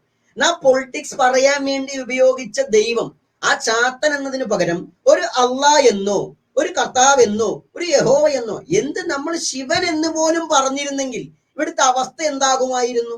അതായത് എന്നിട്ട് ആ ചാത്തനെ കാണിക്കുന്ന മമ്മൂട്ടി ആയില്ലേ എന്ന് പറഞ്ഞാൽ മമ്മൂട്ടി പോസിറ്റീവ് ക്യാരക്ടർ അല്ല, അതിൽ നെഗറ്റീവ് കോഡ് കൂടിയിട്ടുള്ള ഒരു ക്യാരക്ടറാണ്. എന്നിട്ട് അത് അവസാനം കാണിക്കുന്ന ഒരു രൂപമുണ്ട്. അങ്ങനെയാകാം, പക്ഷെ അങ്ങനെയാണെന്ന് പറഞ്ഞു വെക്കുമ്പോൾ അവിടെ ഉണ്ടാകുന്നത് ഇതിനെ കൃത്യമായി മോശപ്പെടും പുതിയ തലമുറയ്ക്ക് കൊടുക്കുന്ന എന്താണ് ഈ ചാത്തൻ എന്ന് പറഞ്ഞാൽ ഇങ്ങനെയാണ്. അത് ആദിമൻ എന്ന് പറഞ്ഞാൽ ഇവിടുത്തെ ഭൂരിപക്ഷം വരുന്ന, പ്രത്യേകിച്ച് ഭരണഘടന പോലും പ്രത്യേകം പരിഗണന നൽകിയിരിക്കുന്ന ഒരു ജനവിഭാഗത്തിന്റെ ആരാധനയും വിശ്വാസവും. ആർട്ടിക്കിൾ 25 ഇവർക്ക് ആരാധനാ സ്വാതന്ത്ര്യം ഉണ്ട്. ആ മതത്തെ വികലമാക്കി ചിത്രീകരിച്ചു. പക്ഷെ എന്താണ്, ആരും ചോദിക്കാനില്ല. പ്രത്യേകിച്ച് സൂപ്പർ സ്റ്റാർ മമ്മൂട്ടിയാണ് അഭിനയിക്കുന്നത്. സംവിധായകൻ ഇതിന് മുമ്പും പടം എടുത്തപ്പോ നമുക്കറിയാം അദ്ദേഹത്തിന്റെ എന്താണ് ഹിന്ദു മതത്തിന്റെ ഉള്ളിലേക്ക് കൈയടത്തുന്നത്. ഇവിടെ കുറച്ചുകൂടി കടന്നു പോയപ്പോ നമ്മുടെ ആചാര്യന്മാരും ശ്രദ്ധിച്ചില്ല. അപ്പൊ അതായത് ഇത് കൃത്യമായി ഇപ്പോഴും നടന്നുകൊണ്ടിരിക്കുന്നു. എന്താ പറഞ്ഞാൽ ശ്രീകൃഷ്ണപരന്തിന്റെ കാര്യം എടുത്തു കഴിഞ്ഞാലും, ശ്രീകൃഷ്ണപരന്ത് എന്ന് പറഞ്ഞ സിനിമയില് കൃത്യമായിട്ടും ആ ഒരു മന്ത്രവാദ പാരമ്പര്യം ഒക്കെ തന്നെ, തന്ത്രപാരമ്പര്യം ഒക്കെ തന്നെയാണ് കാണിക്കുന്നത്. അവിടെയും ഒരു ചില കാര്യങ്ങൾ ഇപ്പൊ യക്ഷിണി എന്നൊക്കെ പറയുന്നത് എന്തൊരു മോശമാണെന്ന രീതിയിലൊക്കെ ചിത്രീകരിക്കുന്നത്. അങ്ങനെയൊന്നല്ല. അതിന്റെ ഉപാസനാ മാർഗത്തിൽ പല കാര്യങ്ങളുണ്ടെങ്കിൽ അതൊന്നും അങ്ങനെയല്ല, അതിന്റെ രീതികളെ അങ്ങനെയല്ല. പിന്നെ ഒരു കാര്യമുണ്ട്, ഒരു ഉപാസനാമൂർത്തിയെ ഉപാസിക്കുന്നതിന് മറ്റൊരു സമ്പ്രദായത്തിലുള്ള ഉപാസനാമൂർത്തിയുടെ സമീപത്ത് ചെല്ലുമ്പോൾ അത് ഈ പറഞ്ഞ മാന്ത്രിക പദ്ധതികൾ അംഗീകരിക്കുന്നില്ല. ഈ ക്ഷേത്രപ്രവേശനം നമ്മൾ പല വേദിയിലും കണ്ടുള്ളതാ. ക്ഷേത്രപ്രവേശനം എന്ന വിഷയങ്ങൾ സത്യത്തിൽ പലപ്പോഴും ഹിന്ദുക്കൾ ഇപ്പോഴും സംസാരിക്കുന്ന നമ്മൾ കേട്ടിട്ടുണ്ട്. മറ്റ് ഹൈന്ദവാചാര്യന്മാരൊക്കെ ക്ഷേത്രപ്രവേശനം എന്തോ സംഭവമായിരുന്നു, അല്ലെങ്കിൽ അതെന്തോ വേണ്ടതായിരുന്നു എന്നൊക്കെ പറഞ്ഞിട്ട്. അങ്ങനെയൊന്നും അല്ല. ക്ഷേത്രപ്രവേശനം ഇല്ലാതിരുന്ന ജനത നാം പറയുന്ന ഈ ആദിമരാണ്. നമ്മൾ ഇപ്പൊ ഇവിടുത്തെ ഭരണഘടനാ സംവിധാനം പറയുന്ന പട്ടികജാതി, പട്ടികവർഗ, മറ്റ് പിന്നോക്കക്കാർ, ഇവരുടെ ആരാധന കൾച്ചർ എന്ന് പറയുന്നത് വേദിക് കൾച്ചർ അല്ല എന്ന് മനസ്സിലാക്കി കഴിഞ്ഞാൽ, അതായത് ഒരു ക്രൈസ്തവനും ഹിന്ദുവും ഒരു മുസ്ലിമും ഹിന്ദുവും തമ്മിലുള്ള ആ ഒരു വിശ്വാസത്തിന്റെ അന്തരം എത്രത്തോളം ഉണ്ടോ അത്രത്തോളം ഉണ്ട് ഈ കൾച്ചറുകൾ തമ്മിൽ. അപ്പൊ എന്താ വെച്ചാൽ ഈ പറയുന്ന ആദി സമ്പ്രദായങ്ങൾ പിൻപറ്റുന്ന, അത് ചിലപ്പോൾ കൗളമായിരിക്കാം, ശാക്തമായിരിക്കാം, എന്തായാലും ശരി, ആ കൾച്ചറുള്ള ആളുകള് ഈ വൈഷ്ണവ ശൈവ ക്ഷേത്രത്തിലേക്ക് പ്രവേശിക്കുമ്പോൾ പോകുന്നവനും പ്രശ്നമുണ്ട്, കേറ്റുന്നവനും പ്രശ്നമുണ്ട്. ഈ സമ്പ്രദായ ഭേദമുണ്ട്. അതായിരുന്നു പ്രധാന കാരണം. എന്നാൽ പിന്നീട് ജാതി ഉച്ചനീചത്വം അതിൽ പ്രാക്ടീസ് ചെയ്യുന്നുണ്ട്. അതിനോട് നമ്മൾ യോജിക്കുന്നു. ഉച്ചനീചത്വം പ്രാക്ടീസ് ചെയ്ത് തെറ്റാ. പക്ഷെ മറിച്ച് ഇതിന്റെ പ്രധാന കണ്ടന്റ് ഇതായിരുന്നു. നമ്മൾ എന്ത് ചെയ്തു? ഈ പറഞ്ഞ കേറാത്ത ജനതയെ കേറ്റാത്തതിന് കാരണം മറ്റെന്തോ ഈ ജാതി ഉച്ചനീചത്വം മാത്രമാണെന്ന് കരുതി ഇതിന് സമരങ്ങൾ നടത്തി, ഇവരെ കയറ്റി. എന്ത് കാര്യം? അവരുടെ കൾച്ചർ ഇതാ ഇപ്പോൾ നശിച്ചുകൊണ്ടിരിക്കുന്നു. അവരെന്താ ഏതാ അറിയില്ല. ഒരു ക്ഷേത്രത്തിൽ വന്ന എല്ലാവർക്കും തൊഴാൻ അറിയില്ല. ക്ഷേത്രത്തിന്റെ അകത്ത് പൂജിക്കുന്നതിന്റെ പേരിൽ തർക്കങ്ങളുണ്ട്. അതായത് ഈ സമ്പ്രദായ ഭേദമാണ് ഹിന്ദുവിന്റെ ഭേദം. അപ്പൊ ചോദിക്കും, മുസ്ലിമും ക്രിസ്ത്യനൊക്കെ പോലെയാണെങ്കിൽ അവരിതിൽ വരില്ലേ എന്ന് ചോദിക്കും. ഇവിടെയാണ് ഹിന്ദു എന്ന് പറഞ്ഞു കഴിഞ്ഞാൽ എന്തുകൊണ്ടാ മുസ്ലിങ്ങളെയും ക്രൈസ്തവരെയും പെടുത്താത്തേ ചോദിച്ചു കഴിഞ്ഞാൽ, ഭരണഘടന പറയണെന്ന് വെച്ചാൽ അവര് വൈദേശിക കൾച്ചറിന്റെ ഭാഗമാണ്. ഇവിടെ ഹിന്ദു മതത്തിന്റെ ഉള്ളിലാ ബുദ്ധ, ജൈന, സിഖ് ഒക്കെ ഹിന്ദു മതത്തിന്റെ ഉള്ളിലാ വരുന്നേ. 25 സബായിട്ടാ വരുന്നേ തോന്നുന്നു അതൊക്കെ പറയുന്നത്. അപ്പൊ എന്താ വെച്ചാല് ഭാരതത്തിൽ ഉണ്ടായിരിക്കുന്ന എല്ലാ ദർശനങ്ങളും ഹിന്ദുവിലാ വരുന്നേ. അല്ലാണ്ട് ഹിന്ദു എന്ന് പറഞ്ഞാൽ ഈ വേദിക് കൾച്ചർ മാത്രമല്ല. അപ്പൊ അത് ഭരണഘടനയ്ക്കും ശരിയാവില്ല, ഹിന്ദു ധർമ്മത്തിനും ശരിയാവില്ല. അപ്പൊ അതുകൊണ്ട് നമ്മൾ ഈ പറയുമ്പോൾ ആളുകൾ പറയും ഇവര് വേറെന്തോ പറയാൻ ശ്രമിക്കുക. അങ്ങനെയല്ല. ഈ രാജ്യത്തിന്റെ അവകാശികളാണ് ഹിന്ദുക്കൾ, പരമ്പരാഗത അവകാശികൾ. അതിലൊന്നാണ് ഈ പറഞ്ഞ ആളുകൾ. അതുകൊണ്ട് ആ ശ്രീകൃഷ്ണപരിന്താവട്ടെ എന്താവട്ടെ, അപ്പൊ അതിൽ ആ സമ്പ്രദായ ഭേദപ്പെടുന്ന കാര്യമാണെങ്കിലും ആത്യന്തികമായി അതിൽ ആ സിനിമയിൽ വലിയ കുഴപ്പം നമ്മൾ കാണുന്നില്ല. അതിന്റെ സമ്പ്രദായം പറയുന്നത് ചില പോയിന്റുകൾ. പിന്നെയുള്ളതാണ് അധർവം സിനിമ. അത് വളരെ മോശമായിട്ടാണ് ചിത്രീകരിച്ചത്. അധർവം സിനിമയിൽ അധർവം എന്ന് പറഞ്ഞിട്ട് കാണിക്കുന്നത് ശ്രീചക്ര പൂജയാണ് അതിൽ കാണിക്കുന്നത്. തിലകൻ എന്ന് പറഞ്ഞ ആള് ജാതി ചിന്തിക്കത്വം കാണിക്കുന്നുണ്ട്. ഒരാളെ പൂജ പഠിച്ചു എന്നാൽ അയാളെ സ്വീകരിക്കാതിരിക്കുന്ന രീതിയും അന്നത്തെ ജാതീയ ചിന്താഗതിയൊക്കെ അന്നും ഇന്നും നിലനിൽക്കുന്ന തന്നെയാണ്. ഹിന്ദു ധർമ്മത്തിൽ കുറച്ച് ആൾക്കാർക്ക് ഇന്നും നിലനിൽക്കുന്ന ഒരു കാര്യമാണ്. പക്ഷെ മറിച്ച് അതിന് ശ്രീചക്ര പൂജയെ വികലമാക്കി ചിത്രീകരിക്കാൻ വേണ്ടി ആ സിൽക്ക് സ്മൃതിയെ കൊണ്ടുവരുന്നതും ഇരുത്തുന്നതൊക്കെ ആയിട്ട് അതൊരു ദുർമന്ത്രവാദത്തിന്റെ ഭാഗമായിട്ടാണ് കാണിക്കുന്നത്. ഗണേശൻ കയറി വരുന്നതും അവിടെ എന്തോ പൂജിത ശാന്ത. അപ്പൊ എന്താ വെച്ചാൽ ഈ ശ്രീചക്ര പൂജാ വിധാനം മോശമാണ്, അതിന്റെ അഥർവവേദത്തിന്റെ ഭീകരമായ വശാണ് എന്നൊക്കെ പറയുമ്പോ എത്ര കഷ്ടം നോക്കണം. കേരളത്തിലല്ല, ഇന്ത്യയിൽ തന്നെ മുഖ്യധാരയിൽ ഇരിക്കുന്ന ആത്മീയാചാര്യന്മാർ ഒരു ചൂഷണവും ചെയ്യാതെ, ആരെയും പറ്റിക്കാതെ പ്രഗത്ഭരായിരിക്കുന്ന എല്ലാ ആചാര്യന്മാരും ഈ പറയുന്ന ശ്രീവിദ്യാ സമ്പ്രദായം ശ്രീചക്ര പൂജയുടെ ആളുകളാണ്. അതിപ്പോ പരമഹംസരായാലും വിവേകാനന്ദനായാലും ആരായാലും ശരിയാണ്. എണ്ണിയാൽ ഒടുങ്ങാത്ത ആചാര്യന്മാർ. ഇപ്പൊ ചട്ടമ്പി സ്വാമികൾ ശ്രീചക്ര പൂജയല്ലേ ചെയ്തേ. അങ്ങനെയുള്ള ആ പദ്ധതികൾ അദ്ദേഹം ഭട്ടാരക എന്ന് പറയുന്നതിനെ ശ്രീചക്ര പദ്ധതിയാണ്. അപ്പൊ അതിന്റെ മേഖലയിൽ തന്നെ ഹിന്ദു ധർമ്മത്തിന്റെ പൂജാ പദ്ധതികൾ മോശമാണെന്ന് തന്നെയാണ് പറഞ്ഞിരിക്കുന്നത്. അപ്പൊ അന്നോട്ട് ചാത്തനാവട്ടെ. ഇത് മാത്രമല്ല, ഒത്തിരി സിനിമകൾ ഇപ്പൊ നേരത്തെ പറഞ്ഞ ഈ ബ്രഹ്മയുഗത്തിന്റെ ആളെന്നെ അതിന് മുമ്പ് ഒരു സിനിമ എടുത്തത്, ആ സ്ത്രീയുടെ പേര് നമുക്ക് കിട്ടുന്നില്ല, അവര് ഒരു സീരിയൽ നടിയൊക്കെ ബി.ടി. മൂസെ ഒക്കെ പറഞ്ഞതിലൊക്കെ അഭിനയിക്കുന്ന ആ സ്ത്രീയാണ്. അവരെ വെച്ചോണ്ട് സിനിമ പിടിച്ചു. അവിടെയും ഇങ്ങനെ തന്നെയാണ്. ചാത്തൻ എന്നൊക്കെ പറഞ്ഞ എന്തൊക്കെയോ ഒരു ഇത് കാണിച്ചുകൊണ്ട് ആളുകളെ എന്താ വെച്ചാൽ ഇതിനോടൊരു അപകർഷത ഉണ്ടാക്കാൻ ആരാധിക്കുന്നവർക്ക് കൂടാതെ എന്തൊരു ഭീകരത സൃഷ്ടിക്കുന്നതിന്റെ ആളുകൾ നമ്മളെയൊക്കെ കാണുമ്പോഴത്തേനും ഇവരൊക്കെ എന്തോ ഭീകരന്മാരാണെന്ന് തോന്നിക്കുക, ഒരു ടെററിസ്റ്റിന്റെ ഒക്കെ ഒരു ഭാവം നമുക്ക് ഉണ്ടാക്കി തരും. എന്നാൽ അതേ സ്ഥാനത്ത് മറ്റ് മതങ്ങളിൽ ലോകത്തിന് തന്നെ ഉപദ്രവം ഉണ്ടാക്കുന്ന, മനുഷ്യരെ കഴുത്തറുത്തു കൊല്ലുന്ന ഒത്തിരി സംഭവങ്ങൾ ഉണ്ടായിട്ട് അതൊന്ന് കാണിക്കാനോ അതൊന്ന് ചിത്രീകരിക്കാനോ ആർക്കും വയ്യ. അതിലൊത്തിരി ഇപ്പൊ നമ്മളുടെ എന്താ പറയാ കൃപാസനം പത്രം, ഇതിനെക്കുറിച്ച് സിനിമ എടുക്കാലോ. ആകെ ഒരു സിനിമ കുഞ്ചാക്കോ ബോബന്റെ ഒരു സിനിമയുടെ എന്തൊരു സിനിമ വരും, ദൈവത്തിന്റെ എന്തോ കൊണ്ടൊരു സംഭവം വരികയുണ്ടായി എന്നല്ലാണ്ടേ. അതിനപ്പോ ഈ കൃപാസനമൊക്കെ ഇപ്പൊ ലേറ്റസ്റ്റ് ആണല്ലോ. ഇതിനൊന്നും കുറിച്ച് എന്തൊരു സിനിമ എടുത്താൽ കൃപാസനം അതൊന്നും ചെയ്യില്ല. അല്ലെങ്കിൽ ഇപ്പൊ ഈ പറഞ്ഞ പോലെ തന്നെയാണ് എത്രയോ ഈ മദ്രസ കാര്യങ്ങളൊക്കെ നമ്മൾ പത്രത്തിലും ഒക്കെ കാണുന്നുണ്ട്. ഇതൊക്കെ പറഞ്ഞാൽ തോന്നുന്നു അവരെ മതങ്ങളെ ആക്ഷേപിക്കുക. നല്ല ഇങ്ങോട്ട് ആക്ഷേപിക്കും ആക്രമിക്കും ചെയ്ത ബൈജുജി അങ്ങോട്ട് പറയാതിരിക്കാൻ പറ്റില്ല. കാരണം ഭരണഘടനാ പരിരക്ഷയുള്ള ഒരു ജനതയുടെ കൾച്ചറിനെയാണ് നിരന്തരം ആക്ഷേപിക്കുന്ന മാധ്യമങ്ങളിൽ. ഇവിടെ ഈ സമൂഹത്തിൽ നിന്നും ഒരു പെട്ടെന്ന് മാധ്യമം ഉണ്ടാക്കാനോ അല്ലെങ്കിൽ ഒരു ചാനൽ തുടങ്ങാനോ നമ്മുടെ ആളുകൾക്ക് പെട്ടെന്ന് കഴിയില്ല. അപ്പൊ ആ ഒരു കാരണം കൊണ്ട് നിരന്തരം, കാരണം ഏറ്റവും കൂടുതൽ ചാനലുകളിൽ ഇൻവെസ്റ്റ് ചെയ്തിരിക്കുന്ന ഈ മറ്റുള്ള മതസ്ഥരുടെ ആളുകളാണ്. അപ്പൊ സ്വാഭാവികമായിട്ട് അവര് ആക്രമിക്കുമ്പോൾ ഒന്നും ചെയ്യാൻ കഴിയില്ല. പിന്നെ നമ്മുടെ വോയിസ് അവരെടുക്കുന്നില്ല. നമ്മളെ കേട്ടാൽ ഇപ്പൊ അങ്ങേക്ക് തന്നെ ഈ വിഷയമായി വന്ന് പല ചർച്ചയുണ്ടായപ്പോ വിഷയം കൂടോത്രോ മന്ത്രോദം ചാത്തനും നീലിയൊക്കെയാണ്. അവിടെ ഈ പറയപ്പെടുന്ന കേരളത്തിൽ അങ്ങേക്ക് എന്തായാലും ഉറപ്പുണ്ടാവും ഈ വിഷയവുമായി ബന്ധപ്പെട്ട് നമ്മൾ സംസാരിക്കുന്നത്. നമ്മളെയൊന്നും കേൾക്കുന്നില്ല. എന്താണ് നിങ്ങൾ മിണ്ടണ്ടാന്ന് തന്നെയാണ്. അപ്പൊ ഈ അടിസ്ഥാന വിഭാഗമൊക്കെ എന്താണെന്ന് പറയുകയും അല്ലെങ്കിൽ ഇവർക്ക് ഉയർന്നു വരണം ചേർത്ത് നിർത്തുന്നു എന്ന് പറയുകയും എന്നാൽ വോയിസ് കേൾക്കാൻ തയ്യാറാകുന്ന അഭിപ്രായം സ്വീകരിക്കുന്നില്ല. അത് ഹിന്ദുവിനെ വികലമാക്കാൻ ശ്രമിക്കുന്നു. അതിൽ തന്നെ ആദിമ സമ്പ്രദായത്തിന്റെ ഇവിടുത്തെ അടിസ്ഥാന ജനതയെ കൃത്യമായി ആക്ഷേപിക്കാൻ വേണ്ടി തന്നെ ഒരു പ്രൊപ്പഗണ്ട എന്തൊക്കെ നിങ്ങൾ പറഞ്ഞ ആ രീതിയിൽ കൃത്യമായിട്ട് ആ ഒരു രീതിയിൽ തന്നെയാണ് ഇവിടുത്തെ സിനിമ ആ ഒരു മേഖല ഇതിനെ കാണുന്നതും കൊണ്ടുപോകുന്നതും. അത് നിലവിൽ തന്നെ കണ്ടുകൊണ്ടിരിക്കുകയാണ്. അപ്പൊ നമുക്കറിയാതെ മറ്റൊരു ഭാഷയിൽ നമ്മൾ കണ്ടിട്ടുണ്ട് ഒരുപാട് കൊലപാതകങ്ങളൊക്കെ നടന്നിട്ടുള്ള, അതിനെ സൂചിപ്പിക്കാൻ വേണ്ടി നമ്മുടെ പത്രമാധ്യമങ്ങളൊക്കെ ഉപയോഗിക്കുന്ന ഒരു ഭാഷയാണ് ബ്ലാക്ക് മാജിക് എന്നുള്ളത്. ഇപ്പൊ നമ്മൾ കണ്ടതാണ് തിരുവനന്തപുരത്ത് തന്നെ ഇരട്ട കൊലപാതകം, അത് 3 ആളെ ഒന്നിച്ച് കൊന്നവര്, അച്ഛനും അമ്മയും അടക്കമുള്ളവരെ കൊന്നവര്, അതൊക്കെ നമ്മൾക്കറിയാം. പിന്നെ അതിനുശേഷം ഇപ്പൊ അന്യ സംസ്ഥാനത്ത് പോയിട്ട് മലയാളികള് അവിടെ കൈമുറിച്ചിട്ട് മറ്റതുമായിട്ടുള്ള ആ രീതിയിലൊക്കെ ഇത്തരത്തിലുള്ള അതിനെ കൂടി നമ്മളൊന്ന് ടച്ച് ചെയ്ത് പോവുകയാണെങ്കിൽ എങ്ങനെയായിരിക്കും? ഈ ബ്ലാക്ക് മാജിക് എന്ന് പറയുന്നത് ശരീരത്തെ പീഡിപ്പിച്ചുകൊണ്ട് സ്വയം ആത്മഹത്യ, അതല്ലെങ്കിൽ സ്വയം ഇല്ലാതാവുക, എന്നിട്ട് ഈ പറഞ്ഞ പോലെ 72 ഹൂറികളെ തേടി പോകുന്ന പോലെ തന്നെ ഈ വിഭാഗത്തിൽ, അതെനിക്ക് തോന്നുന്നു ക്രിസ്ത്യൻ അവരുടെ ആ ഒരു കൾച്ചർ വെച്ചിട്ടാണ് ഈ ബ്ലാക്ക് മാജിക് ഫോളോ ചെയ്യുന്നത്, അതല്ലെങ്കിൽ ആ സാത്താനിക് വേർഷൻ ഒക്കെ വരുന്നത്. അതുകൂടി ഒന്ന് പറയുകയാണെങ്കിൽ എങ്ങനെയായിരിക്കും അങ്ങയുടെ അഭിപ്രായം വരുന്നത്? തീർച്ചയായും നമ്മൾ എന്താ വെച്ചാല് ലോകത്തെ എമ്പാടും ഈ കൾച്ചർ ഉണ്ടെങ്കിലും ഇപ്പൊ അങ്ങ് പറഞ്ഞ പോലെ തന്നെ ഈ സാറ്റാനിസ്റ്റ് എന്ന് പറയുന്ന വിഭാഗം, ശരിക്കും സാറ്റാനിസ്റ്റ് എന്ന് പറഞ്ഞാൽ നമ്മളൊക്കെ പറയും ചാത്തൻ കൾച്ചർ എന്ന് പോയത്. പക്ഷെ മറിച്ച് അതിന് സാറ്റാനിസ്റ്റ് ആയിട്ട് വരുന്ന സമയത്ത് അത് അവിടെയില്ല എവിടെ ഇല്ലാത്ത പോലെയാണ്. കാരണം വേറൊരു ഉന്മാദം മാത്രം ചിന്തിക്കുന്ന ആളുകളാണ്. ഇപ്പൊ ബാൽ എന്ന് പറഞ്ഞിട്ട് ഇപ്പൊ ഈ ജൂയിസത്തിൽ വന്നിട്ടുള്ള ബാൽ എന്ന് പറഞ്ഞിട്ടൊരു കൺസെപ്റ്റ് ഉണ്ട്. ഇതൊക്കെ ഇതിന്റെ ഭാഗം തന്നെയാണ്. അപ്പൊ ആ ഒരു കൾച്ചറിലാണ് അങ്ങ് പറയുന്ന ഈ കാര്യങ്ങളൊക്കെ, ഈ സ്വന്തം ആളെ കൊല്ലാൻ പ്രേരിപ്പിക്കുക എന്നൊക്കെ. അപ്പൊ ചോദിക്കും, ഇപ്പൊ നിങ്ങൾ ഇവിടെ ശരീരത്തിൽ മുറിവേൽപ്പിക്കുന്നുണ്ടല്ലോ, ശൂലം കുത്തുന്നുണ്ടല്ലോ എന്നൊക്കെ നിങ്ങൾക്ക് ആർക്കെങ്കിലും ചോദിക്കാം, അല്ലെങ്കിൽ നെറ്റി വെട്ടിപ്പൊളിക്കുന്നുണ്ടല്ലോ എന്നൊക്കെ. ഇതൊക്കെ എന്താ വെച്ചാല് കൃത്യമായിട്ട് അത് വീരഭാവത്തിന്റെ ആരാധനയുടെ ഭാഗം. അല്ലാണ്ട് കഴുത്തറുത്ത് ചത്തു കഴിഞ്ഞാൽ പുണ്യം കിട്ടുമെന്ന് പറയുന്ന ഒരു സംഭവം ഇവിടെ ഇല്ല. ഇനി ഉണ്ടായിരുന്നില്ലേ? സ്വാഭാവികമായിട്ട് നിങ്ങൾ ചോദിക്കുന്ന നരബലിയൊക്കെ ഉണ്ടായിരുന്നില്ലേ എന്നുള്ളത്. നരബലി നമ്മൾ എപ്പോഴും 2 രീതിയിലാണ് നരബലി ഉണ്ടായിരുന്നത് ചരിത്രപരമായിട്ട്. ഒന്ന് എങ്ങനെയാ വെച്ചാല് തെറ്റ് ചെയ്തവരെ ശിക്ഷിക്കാൻ അത് ഗോത്ര തലവിനും രാജാവിനും അധികാരമുണ്ട്. ശിക്ഷിക്കാൻ, കൊല്ലാനല്ല, ശിക്ഷിക്കാൻ, ശിക്ഷ വിധിക്കാൻ.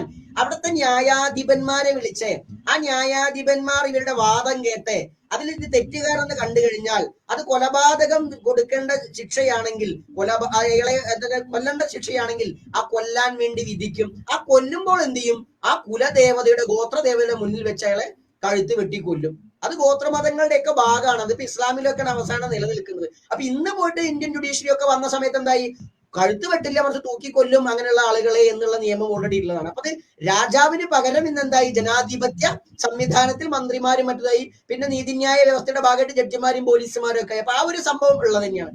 പിന്നെ ഉണ്ടായിരുന്ന എങ്ങനെയാ വെച്ചാൽ ദേവതാപ്രീതിക്ക് വേണ്ടിയിട്ട് സ്വയമേവ ആ കുലത്തിൽ നിന്നുള്ള ആളുകള് ഞാൻ സ്വയം മരിക്കാൻ തയ്യാറാണ് എന്ന് പറഞ്ഞു വരും. എന്ന് പറഞ്ഞിട്ട് അവര് വരിക ചെയ്യാം. എന്നിട്ട് എന്നെ കൊന്നോളൂ എന്ന് പറഞ്ഞ് നിൽക്കുമ്പോൾ ചെയ്യുന്നത് ചരിത്രപരമായിട്ടൂടെ ഉണ്ടായിരുന്നതാ. അത് ആ ഗോത്ര ട്രഡീഷൻ പിൻപറ്റുന്ന എല്ലാവരും ഉണ്ടായിരുന്നു. നരമേധം അല്ലെ ഇസ്ലാമിലൊക്കെ ഇത് ശേഷിച്ച് നിൽക്കുന്നുണ്ട്. അപ്പൊ അതൊക്കെ ഒരു കാലത്ത് ഉണ്ടായിരുന്നു. എന്നാൽ പിന്നീട് എന്ത് ചെയ്തു? അത് വേണ്ട എന്ന് നിയമപരമല്ലാണ്ട് തന്നെ ഒക്കെ നിന്നിട്ടുണ്ട്. ഇവിടെ നിയമത്തിന്റെ മുകളിൽ മാത്രമല്ല നിന്ന് നിയമമൊക്കെ ഉണ്ടാവുന്ന അതിന് മുമ്പേ ഇതൊക്കെ ഉണ്ടായിട്ടുണ്ട്. കാരണം അത് വേണ്ട, കാരണം വീരത്വം ഇല്ലാതാവും ചെയ്തു. പക്ഷെ അങ്ങ് പറഞ്ഞ കാര്യം വീരത്വത്തിൽ നിന്നും അല്ല, തെറ്റ് ചെയ്തതിൽ നിന്നും അല്ല, ഇങ്ങനെ ചെയ്തു കഴിഞ്ഞാൽ എന്തോ സൂപ്പർ പവർ ലഭിക്കും. ബ്ലാക്ക് മാജിക് എന്നൊരു പ്രയോഗം ഇവിടുത്തെ മന്ത്രവാദത്തിന് പകരം വിദേശികൾ പറയുന്നൊരു വാക്കാണ് ബ്ലാക്ക് മാജിക് എന്നുള്ളത്. ആ പേരിലൊരു നിയമവും ശരിക്കും ഇന്ത്യയിലുണ്ട് ബ്ലാക്ക് മാജിക് എന്നുണ്ട്. ഇപ്പൊ ജ്യോതിഷം ചെയ്യണം, ചിരടുണ്ടാക്കണം, ഈ പൂജ ചെയ്യണം, ഓൾറെഡി നിയമം ഉണ്ടായി. ചെയ്താൽ പറ്റില്ല, അതിന് ക്രിമിനൽ കേസ് എടുക്കാനുള്ള വകുപ്പുണ്ട് നമ്മൾ മനസ്സിലാക്കുന്നത്. അപ്പൊ ഇവിടെ എന്താ വെച്ചാൽ ഇവര് മരിക്കുന്നത്, ഇപ്പൊ ഒരു പയ്യനുണ്ടായി അച്ഛനെയും അമ്മേനെയും ഒക്കെ കൊന്നിട്ട് 2-3 കൊല്ലം മുമ്പാണ് ടിവിയിലെ വലിയ വാർത്ത ചെയ്താണ്. അച്ഛനെയും അമ്മേനെയൊക്കെയാണ് അർത്ഥവൻ. എന്നുവെച്ചാൽ ചാത്തനെ പൂജിക്കുക എന്ന് പറഞ്ഞിട്ടേ, ചാത്തനല്ല സാത്താൻ, സാത്താനല്ല ക്ഷമിക്കുക, സാത്താൻ, സാത്താൻ സേവ എന്ന് പറഞ്ഞിട്ട്, എന്നിട്ട് വെച്ചാൽ അവർക്കൊക്കെ എന്തോ വലിയ മോശം കൊണ്ടുണ്ട്, ഇവൻ അതുമ്മ ഇരിക്കുക മെന്റലി പോയി, നമ്മളെ നാടൻ ഭാഷയിൽ കിളി പോയി അവൻ. അപ്പൊ എന്താ വെച്ചാല് അതൊന്നും ഒരിക്കലും തന്നെ ഇതിന്റെ ഭാഗമല്ല, അതൊരു തെറ്റിദ്ധാരണാജനകമാണ്. അങ്ങനെ ഒരിക്കലും, കാരണം സ്വന്തം ശരീരം നശിപ്പിച്ചത് കൊണ്ട് ഒന്നും നേടാൻ കഴിയില്ല. അതുകൊണ്ടാണ് ബലിതത്വത്തിന് പോലും നമ്മൾ ഈ പറയുന്ന മൃഗപക്ഷി ബലിയൊക്കെ പണ്ട് സ്വീകരിച്ചിരുന്നത്. എന്താ വെച്ചാൽ നമ്മൾ അനുഭവിക്കേണ്ടവനാണ്. നമ്മൾ അതിന്റെ, ഇപ്പൊ നമ്മളൊരു 10 റുപ്യ കിട്ടിക്കഴിഞ്ഞാൽ അതുകൊണ്ട് എന്തെങ്കിലും ഐസ്ക്രീം പോയി കഴിക്കണമെങ്കിൽ നമ്മളാ കഴിക്കണ്ടേ. ഈ ബോധ്യമുള്ളത് കൊണ്ട് സ്വയം ശരീരത്തെ നശിപ്പിക്കുന്ന ഒരു സംഭവം ഇല്ല.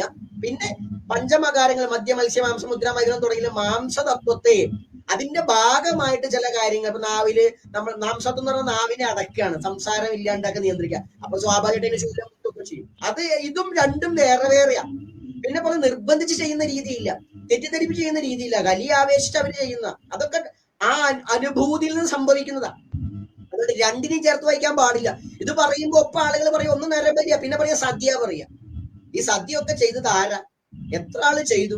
ആകെ ന്യൂനപക്ഷ ചെയ്തത്. എല്ലാവരുടെയും ആദ്യമേരുടെ ഭാഗമല്ല. നമ്മളൊന്നും ആ ഒരു സമ്പ്രദായം കൾച്ചർ ഫോളോ ചെയ്ത വിഭാഗത്തിൽപ്പെട്ട ഒരു കൾച്ചർ അല്ല നമ്മൾ ഫോളോ ചെയ്ത്. തന്ത്രത്തിൽ ഒട്ടുമില്ല. തന്ത്രത്തിൽ സ്ത്രീകളെ ഉപദ്രവിക്കുന്ന രീതിയില്ല. വേദി പാരമ്പര്യത്തിലാണ് സദ്യയൊക്കെ കുറച്ചെല്ലാം നിലനിന്നത്. അപ്പൊ അതുകൊണ്ട് ഇത് കമ്പയർ ചെയ്യാൻ കഴിയില്ല നമുക്ക്. പിന്നെ ഇപ്പൊ നമ്മൾ ഈ മന്ത്രത്തിന് ഗുണമുണ്ടോ വെച്ചാൽ നമ്മൾ ഇന്ന് പറഞ്ഞ അങ്ങ് ചോദിക്കാൻ വിടുമോ നമുക്ക് അറിയില്ല. അതുകൊണ്ട് നമ്മൾ പറയുന്നു, ഓർമ്മ വന്നുകൊണ്ട് പറയുകയാണ്. ഈ മന്ത്രത്തിന് ഗുണമുണ്ടോ വെച്ച് കഴിഞ്ഞാല് മന്ത്രത്തിന്റെ ഗുണം ക്ഷേത്രപ്രതിഷ്ഠയിൽ കല്ല് ദൈവമായി മാറുന്നത് മന്ത്രം കൊണ്ട് തന്നെയാണ്. പച്ചവെള്ളം പുണ്യാഹമാകുന്നത് മന്ത്രം കൊണ്ട് തന്നെയാണ്. സംസം വെള്ളം വലിയ വിശുദ്ധമായി കൊണ്ടുവരുന്നത് അതിനെന്തോ ഒരു പ്രത്യേകത ഉള്ളത് എന്തുകൊണ്ടാണ്? ആ രീതിയിൽ ഒരു ഗുണമുണ്ട്. എല്ലാതും പച്ചവെള്ളം തന്നെയല്ലേ. അപ്പോൾ അതിലെന്തോ ഒരു ഗുണം ഉണ്ടാകുന്നത് ദൈവീകത അതിൽ കാണുന്നത് കൊണ്ട് തന്നെയാണ്. ഇനി അതുപോലെ തന്നെ ക്രൈസ്തവരുടെ ആയാലും ശരി, അവർക്കും തന്നെ വെള്ളം തെളിയുമട്ടൊക്കെ ഉണ്ട്. അല്ലെങ്കിൽ കുർബാനയും ഒക്കെ ചെയ്യുന്ന നേരത്ത് അവർക്കും ഒസ്തിയും ഒക്കെ കൊടുക്കുന്ന രീതിയൊക്കെ ഉണ്ട്. എന്തിനാ സ്വീകരിക്കുന്നത്? അതിലൊക്കെ ഒരു മന്ത്ര ചൈതന്യം ഉണ്ട് എന്നുള്ളത് അവർ വിശ്വസിക്കുന്നു. അപ്പൊ മന്ത്രത്തിന് ചൈതന്യമുള്ള എല്ലാ മതങ്ങളിലും വിശ്വാസമായിട്ടുള്ളത് തന്നെയാണ്. അപ്പൊ അതിവിടെ ഏത് രീതിയിലാണ് ഇപ്പൊ പുഷ്പാഞ്ജലി ചെയ്താലും ശരി, ഏത് രീതിയിലും കിട്ടും. ബിസ്മി ചൊല്ലിക്കൊണ്ട് അറുത്ത മാംസം മാത്രമേ കഴിക്കാൻ പറ്റുള്ളൂ എന്നാണ് മുസ്ലിങ്ങളുടെ കാഴ്ചപ്പാട്. അതെന്തുകൊണ്ടാ?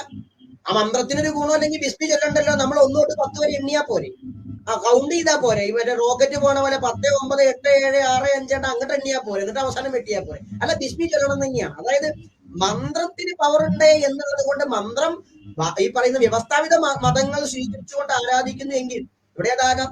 പിന്നെ ഇപ്പൊ അതുപോലെ തന്നെയാണ് മഹാമദനെ കുറിച്ച് ഭവിഷ്യപുരാണം പറയുമ്പോ മഹാമദൻ ഹൈന്ദവ ധർമ്മത്തെ ആക്രമിച്ച് ഇല്ലാതാക്കാൻ വരുമ്പോ ആ മഹാമദനെ ഇവിടുത്തെ കൗളന്മാരായിരിക്കുന്ന ആളുകള് പ്രതിരോധിച്ച് മഹാമദനെ ഇല്ലാണ്ടാക്കുന്നത് നവാക്ഷരി മന്ത്രം, ആ മെയിൻ ക്ലെയിംസും എന്താ പറയാ, ഇനി ചാമുണ്ടയെ വിച്ഛേ നമ എന്നുള്ള മന്ത്രം കൊണ്ടാണ്, ചാമുണ്ട മന്ത്രം കൊണ്ടാണ് ഈ പറയുന്ന മഹാമദനെ ഇല്ലാണ്ടാക്കുന്നത്. ആ മൈം ക്രീം ക്ലീം ചാമുണ്ടായെ വിച്ഛേ നമ, ഈ മന്ത്രം ചൊല്ലിക്കൊണ്ടാണ് മഹാമദനെ ഇല്ലാണ്ടാക്കുന്നത്. അപ്പോൾ ആ മഹാമദനെ പ്രതിരോധിക്കാൻ വേണ്ടി എടുത്ത മന്ത്രവും നവാക്ഷരി മന്ത്രമാണ്. അപ്പൊ എപ്പോഴും ഇതിന് സാധ്യതയുണ്ട്. പിന്നെ പറഞ്ഞ പോലെ തന്നെ നമ്മൾ ഇവിടെ ഇത് വേണ്ട വെക്കാതെ കരുതുക, മറ്റവരിത് വേണ്ട വെക്കണ്ടേ. ഇതൊക്കെ അപ്പൊ നമുക്ക് കൊറോണയൊക്കെ വന്ന സമയത്ത് വൈറസാണ് ഇന്നത്തെ കാലഘട്ടത്തിൽ മനസ്സിലാവും. പണ്ടാണെങ്കിൽ എന്താ ചെയ്യാ, ബുദ്ധിമുട്ടല്ലേ. അപ്പൊ ഇത് പറഞ്ഞപ്പോ പാലക്കാട് പൊറോട്ട നാടകം ഉണ്ട്. നമ്മളിപ്പോ കലാരൂപമായിട്ട് അവർക്ക് പൊറോട്ട നാടകം എന്താണെന്നറിയാം. പൊറോട്ട നാടകം എന്ന് പറഞ്ഞാൽ ചെറുമരുടെ ഒരു ആചരണമാണത്. ചെറുമര് ഈതിബാധകൾ മാറുന്നതിന് വേണ്ടിയിട്ട്. ഈതിബാധ എന്താ നമ്മൾ പറഞ്ഞു, നാട്ടിലുണ്ടാകുന്ന ദാരിദ്ര്യം, അസുഖങ്ങൾ ഒക്കെ അവിടെ ക്ഷയം സംഭവിക്കുമ്പോൾ അത് ഇല്ലാതിരിക്കാൻ വേണ്ടി ദേശദേവതയെ തൃപ്തിപ്പെടുത്താൻ വേണ്ടി ചെറുമരി കെട്ടിയാടുന്നതാണ് പൊറോട്ട നാടകം.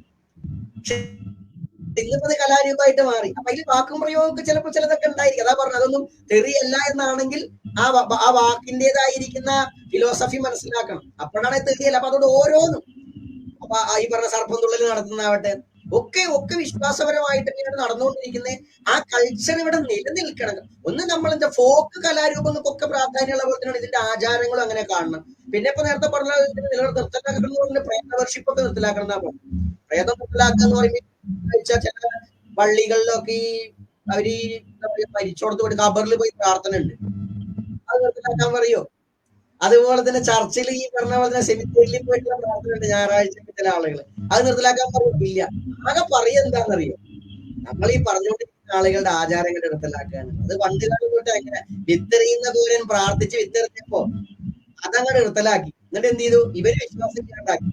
ഇവൻ നേരെ വിശ്വാസം ഇല്ലാണ്ട് പോയി വിപ്ലവം പറഞ്ഞ് കേറിപ്പോ. എന്നിട്ടോ ഇവൻ വിപ്ലവമാകാം, പക്ഷെ മറ്റുള്ളവർക്ക് അവർക്ക് പള്ളിയിൽ പോവാം, മക്കത്ത് പോവാം, ചർച്ചിൽ പോവാം, തുപ്പിയിടാം, കൊന്തയിടാം, ഒക്കെ ചെയ്യാം. ഇവര് ചെയ്താലോ കാരണം കാണിക്കൽ. ഇത് പറഞ്ഞാൽ പറയും നമ്മൾ ഈ രാഷ്ട്രീയ പാർട്ടിനെ ആക്രമിക്കുകയാണ്. ഇത് ഉണ്ടായിട്ടൊക്കെ പറയുന്നേ. അതെന്താ അവരോട് കാണിക്കുന്നത്? ഈ അവരുടെ ഒന്നും നശിപ്പിച്ചില്ല. അല്ലെങ്കിൽ അവരോട് മദ്രസ പോകണ്ടെന്ന് പറയല്ലോ. പണ്ട് നമ്മളുടെ കുട്ടിക്കാലത്ത് അച്ഛൻ കമ്മ്യൂണിസ്റ്റ് ആയിരുന്നു, മുട്ടൻ കമ്മ്യൂണിസ്റ്റാണ്. അപ്പൊ അദ്ദേഹം അവിടെ ശോഭയാത്ര ഉണ്ടായ സമയത്ത് ഞങ്ങളെയൊക്കെ കൃഷ്ണൻ കെട്ടിക്കിട്ടുണ്ട്, 3 മക്കളാ. കൃഷ്ണനൊക്കെ കെട്ടിക്കാൻ വേണ്ടി നിങ്ങളൊക്കെ കൃഷ്ണൻ കെട്ടി വന്നപ്പോ അച്ഛനോട് പാർട്ടി ഓഫീസിൽ ചോദിച്ചു അത്രേ. അല്ല, അച്ഛന്റെ പേര് വിളിച്ചിട്ട് ഇങ്ങനെ സഖാവ് ഈ മക്കളെ അങ്ങോട്ട് ഉദ്ദേശിച്ചത് RSSന്റെ പരിപാടിയില്ല, എനിക്കറിയില്ല, അമ്പലത്തിൽ നടക്കുന്ന പരിപാടിയാണ്. അതിന്റെ കുട്ടികൾക്ക് അമ്പലത്തിൽ പോകണമെന്ന് ഞാൻ പോയിക്കോളാം, അവരിഷ്ടമാണ്. അല്ല, അവിടെ കഴിയുമ്പോ രാഖി കണ്ടു, കുട്ടികളെ ഇഷ്ടമല്ലേ? അപ്പൊ അത് ശരിയാവില്ല. അമ്പലത്തിൽ നമുക്ക് പറ്റില്ല. അപ്പൊ അടുത്ത വഴിക്ക് അച്ഛൻ അവിടുത്തെ മറ്റൊരു സഖാവിന്റെ പേര്, മുസ്ലിം സഖാവിന്റെ പേര് കൊണ്ടിരുന്നത്. ഇവര് പള്ളിയിൽ പോകുന്നുണ്ടല്ലോ. ആ കാലഘട്ടത്തില് വർഷങ്ങൾക്ക് മുമ്പ് ഇവര് പള്ളിയിൽ പോകുന്നുണ്ടല്ലോ, ഇവരോട് മദ്രസ പോകുന്നുണ്ടല്ലോ. ഈ സഖാവ് കൃത്യമായി വെള്ളിയാഴ്ച പോകുന്നുണ്ടല്ലോ. എന്താ നിങ്ങൾ തടയാത്തെ? ഇടത്തോട്ടല്ല കൊണ്ടെടുക്കുന്നത്, നിങ്ങൾ തടയാത്തെ എന്താ നമുക്ക് മാത്രം എന്ന് അച്ഛൻ ചോദിച്ചതിന് അപ്പൊ ഒന്നും ഉണ്ടായില്ല. പക്ഷെ വർഷങ്ങൾക്ക് ശേഷം അച്ഛൻ കൃത്യമായിട്ട് പണി കൊടുത്തു. എന്താണ്? അതാണ് നിലപാട്. ഈ ചോദ്യം ചോദിക്കാൻ പാടില്ല. ആ ചോദ്യം ചോദിക്കുക എന്നുള്ളത് ആ പിതാവിനുള്ള പോലെ നമുക്കുണ്ട് എല്ലാ മേഖലയിലും. അതുകൊണ്ട് ഇങ്ങോട്ട് മാത്രമാണിത്, ഇങ്ങോട്ട് മാത്രമാണ് ഈ ജനതയും തന്നിട്ട് ആദിമ ജനത സ്വത്വം തിരിച്ചറിഞ്ഞിരിക്കുന്നത്. അതിന്റെ മാറ്റം നമ്മുടെ കേരളത്തിലേക്ക് പൊളിറ്റിക്കൽ സാഹചര്യത്തിൽ ഒരു മതപരമായിട്ടുള്ള ചിന്താപദ്ധതിയിലേക്ക് ഉയരുന്നതിന് പ്രധാന കാരണം ഇത്തരത്തിലുള്ള ട്രഡീഷണൽ സ്വന്തം കൾച്ചർ അടക്കമാണ്. അപ്പൊ അതില് കേവലവൽക്കരിച്ച് കൂടോത്ര മന്ത്രം എന്ന് പറയുമ്പോൾ അതല്ല എന്ന് ചോദിക്കുകയാണെങ്കിൽ എങ്ങനെയാണ് പ്രവർത്തിക്കുന്നത് എന്നുള്ള കാര്യങ്ങളൊക്കെ വേണമെങ്കിൽ പറയില്ലെങ്കിൽ നമുക്ക് എന്താ ചർച്ച ചെയ്യാം. ഇപ്പോ മറ്റൊന്ന് നമ്മൾക്കറിയാം, ഇന്നിപ്പോ ഈ ചർച്ചയ്ക്ക് രാവിലെ ഞാനിതിന്റെ ലിങ്ക് അയക്കുന്ന സമയത്ത് അങ്ങയുടെ ഓഫീസിന് അങ്ങയുടെ വാമഭാഗം ചോദിച്ചു, ഇതിൽ മറ്റ് അതിഥികൾ ആരൊക്കെയെന്ന് ചോദിച്ചു. അപ്പൊ ഞാൻ അവരോട് പറഞ്ഞത്, സത്യത്തിൽ തീർച്ചയായിട്ടും എനിക്ക് ഇന്നലെ VHP എന്ന് എടുത്തു പറയാതെ തന്നെ പറയുന്നത് അർത്ഥമില്ല, എടുത്തു തന്നെ പറയേണ്ടതുണ്ട്. കഴിഞ്ഞ ദിവസം VHP നടത്തിയ ചർച്ചയിൽ വിദ്യാസാഗർ ഗുരുമൂർത്തി സാർ ഉണ്ടായിരുന്നു, പിന്നെ ആരിഫ് ഹുസൈൻ സാർ ഉണ്ടായിരുന്നു, പിന്നെ എനിക്ക് അറിയാത്ത 1-2 പേര് വേറെ ഉണ്ടായിരുന്നു. ഇവരെയൊക്കെ വെച്ച് നടത്തിയ ചർച്ച കണ്ടതുകൊണ്ട് തന്നെയാണ് ഞാൻ ഇന്ന് അങ്ങയുടെ ഓഫീസിൽ നിന്ന് ചോദിച്ച സമയത്ത് ഞാൻ തിരിച്ചു പറഞ്ഞത്, നമുക്ക് ഒരതിഥിയും ഈ വിഷയത്തിലില്ല, ആകെ ചണ്ടാള ബാബാജി മാത്രമേ ഉള്ളൂ എന്ന് പറഞ്ഞത്.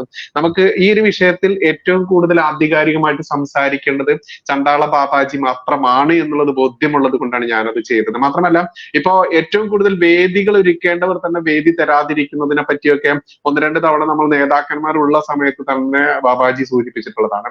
അപ്പോ അവരോട് ഒരു എന്റെ വ്യക്തിപരമായിട്ടുള്ള സ്നേഹത്തോടെയുള്ള ഒരു പ്രതിഷേധം കൂടിയാണ് ബാബാജിയെ മാത്രം ഈ വേദിയിൽ ഇൻവൈറ്റ് ചെയ്തുകൊണ്ട് ഞാൻ ഈ ഒരു ചർച്ചയ്ക്ക് ഇന്ന് നേതൃത്വം കൊടുത്തതെന്ന് പറയേണ്ടതുണ്ട്.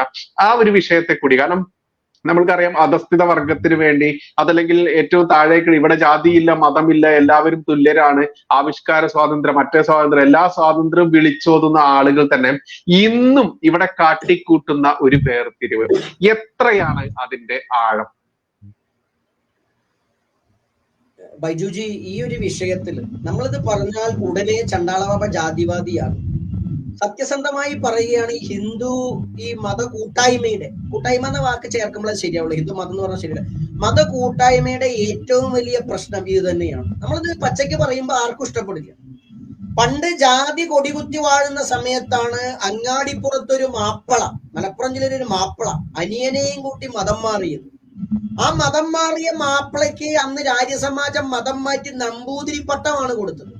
നമ്പൂതിരിപ്പട്ടം കൊടുത്ത് അങ്ങാടിപ്പുറത്തെ ഒരു നമ്പൂതിരി സ്ത്രീയാണ് കല്യാണം കഴിച്ചു കൊടുത്തത്.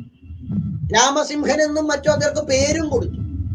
എന്നാൽ അന്ന് ഈ നാട്ടിൽ വഴി നടക്കാൻ പറ്റാത്ത, അല്ലെങ്കിൽ മാറുമറയ്ക്കാൻ പറ്റാത്ത, മനുഷ്യനായി പോലും പരിഗണിക്കാത്ത ഒരു ജനവിഭാഗം ഹിന്ദു ധർമ്മത്തിന്റെ അകത്തുണ്ടായിരുന്നു.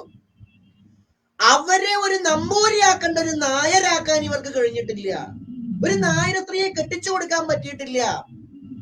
ഇത് പറയുമ്പോൾ തന്നെ നമ്മളുടെ അമ്മ നായരായിക്കൊണ്ട് ഇന്നും ആ കുടുംബത്തിൽ കൃത്യമായി വിളിക്കപ്പെടാത്ത, ക്ഷണിക്കപ്പെടാത്ത വ്യക്തിയാണ് നമ്മൾ. കാരണം ഇന്നും ആ ജാതി തുടരുന്നു. അവരെയൊക്കെ എല്ലാം റെസ്പെക്റ്റോട് കൂട്ടാട്ടോ, നമ്മുടെ മാതൃപാരമ്പര്യ പൂർണ്ണ റെസ്പെക്റ്റോട് ആക്ഷേപിക്കാൻ വേണ്ടിയിട്ടല്ല. എന്നാൽ അത് തുടരുന്നു എന്ന് പറയുമ്പോൾ അന്ന് ആ എന്തുകൊണ്ട് കാണിച്ചില്ല? ഇന്നും ആ മതത്തിൽ നിന്ന് ആരെങ്കിലും ഹിന്ദു മതത്തിലേക്ക് വന്നാൽ സ്വീകരിക്കണം, പദവി കൊടുക്കണം, ഒക്കെ വേണം. എന്നാൽ ഇതിൻ്റെ ഉള്ളിൽ നിന്നും കയറി വരാനുള്ള ബുദ്ധിമുട്ട് അവർക്കില്ല. അവരവിടെയും പട്ടുമെത്തയിലായിരുന്നു, ഇവിടെയും പട്ടുമെത്തയിൽ തന്നെയാണ്. പക്ഷെ അവർക്ക് എന്താണ്? അവർക്ക് കൃത്യമായി അവരെ പ്രോത്സാഹിപ്പിക്കുന്ന കാണുമ്പോൾ സ്വാഭാവികമായിട്ടും ഈ ധർമ്മത്തിന്റെ അകത്ത് നിന്ന് ഈ പോരാടുന്ന ആളുകൾക്ക് വെറുപ്പ് തോന്നും. മുഷിച്ചില് തോന്നും, മറ്റു ജാതിക്കാരെയും ആചാര്യന്മാരെയും കല്ലെറിയാൻ തോന്നും. അവരത് പറയുമ്പോൾ അവർ ജാതിവാദികളാണെന്ന് പറഞ്ഞിട്ട് കാര്യമില്ല. കാരണം അവര് ചേർത്ത് നിർത്തേണ്ടത് ചേർത്തിട്ടല്ല. കാര്യമെടുക്കുമ്പോൾ മാത്രമല്ല, ശബരിമല പ്രക്ഷോഭം വരുമ്പോ വരൂ, ഇത് നമ്മളുടെ വിഷയമാണ്, അല്ലെങ്കിൽ ഗണപതി വിഷയം വരുമ്പോ വരൂ, ഇത് നമ്മുടെ വിഷയമാണ് എന്ന് പറയുകയല്ല. കാര്യത്തിന് ഇവരുണ്ടോ? നമ്മളൊരു ഇപ്പൊ അടുത്തൊരു ഒരു സദസ്സിൽ പോയതാണ്, സന്യാസിമാരുടെ പരിപാടിയാണ്. ഈ സന്യാസിമാരുടെ പരിപാടി ഇത് ഇവിടെ അങ്ങ് ചോദിച്ചോണ്ട് തന്നെ പറയാം. ഈ സന്യാസിമാരുടെ പരിപാടിക്ക് ചണ്ടാള ബാബ പോയി, ചണ്ടാള ബാബ നേരിട്ട് കയറ്റിയിരുത്തല്ല ചെയ്തേ. ചണ്ടാള ബാബയ്ക്ക് വാദപ്രതിവാദങ്ങൾ നടത്തേണ്ടി വന്ന് അവിടെ നിന്ന് കയറ്റിയിരുത്താൻ, നമ്മുടെ സീറ്റ് വേണ്ട പറഞ്ഞതാ, കയറ്റിയിരുത്താൻ ചണ്ടാള ബാബയ്ക്ക് മറ്റുള്ള ആചാര്യന്മാരെ കയറ്റിയിരുത്തിയപ്പോൾ ചണ്ടാള ബാബ ആരാ എന്താ എങ്ങനെ കയറ്റിയിരുത്തണം നിശ്ചയിക്കുന്നത് നമ്മുടെ ജനതയിലെ ആചാര്യന്മാരല്ല, മറ്റ് ഹിന്ദു സമൂഹത്തിലെ മറ്റു സ്വയം ആഢ്യത്വം പറയുന്ന ആളുകളുടെ, ഈ സന്യാസിമാർക്കുണ്ടേ നമ്മൾ പറയുന്നില്ല, അത്തരം ആളുകളിൽ നിന്നുള്ള സന്യാസിമാരെ കൂടി ആലോചിക്കണം ഇയാൾ ഇരുത്തണോ ഇരുത്തണ്ടേന്ന്. എന്നിട്ടും വാദപ്രതിവാദം നടത്തി കയറിയിരിക്കുന്നു, നിർബന്ധിച്ചിട്ടാ കയറിയിരിക്കുന്നത്. എന്നാൽ കുറച്ചു കഴിഞ്ഞപ്പോൾ ഒരു നമ്പൂതിരി സമുദായത്തിലെ ഒരു സന്യാസി വരികയാണ്. അദ്ദേഹത്തെ ഹിന്ദു സംഘടന നേതാക്കന്മാർ ആനയിച്ചുകൊണ്ട്, അങ്ങ് ചിലപ്പോൾ ടെലികാസ്റ്റ് രണ്ടാമത് ചെയ്യുമ്പോൾ അങ്ങ് ചെയ്യേണ്ടാവില്ലത്, കാരണം അത് വലിയ വിഷയമാണ്, അതുകൊണ്ടാണ് വിവാദം ഉണ്ടാക്കാൻ വേണ്ടി പറയല്ല, അവകാശം ചോദിച്ചു വാങ്ങും ചണ്ടാള ബാബ തന്നില്ലെങ്കിൽ. അപ്പൊ എന്താ വെച്ചാല് ഇദ്ദേഹം വരുമ്പോൾ ഈ ഹിന്ദു സംഘടന നേതാക്കന്മാർ എണീറ്റ് പോയിട്ട് ആനയിച്ചു കൊണ്ടുവരികയാണ്.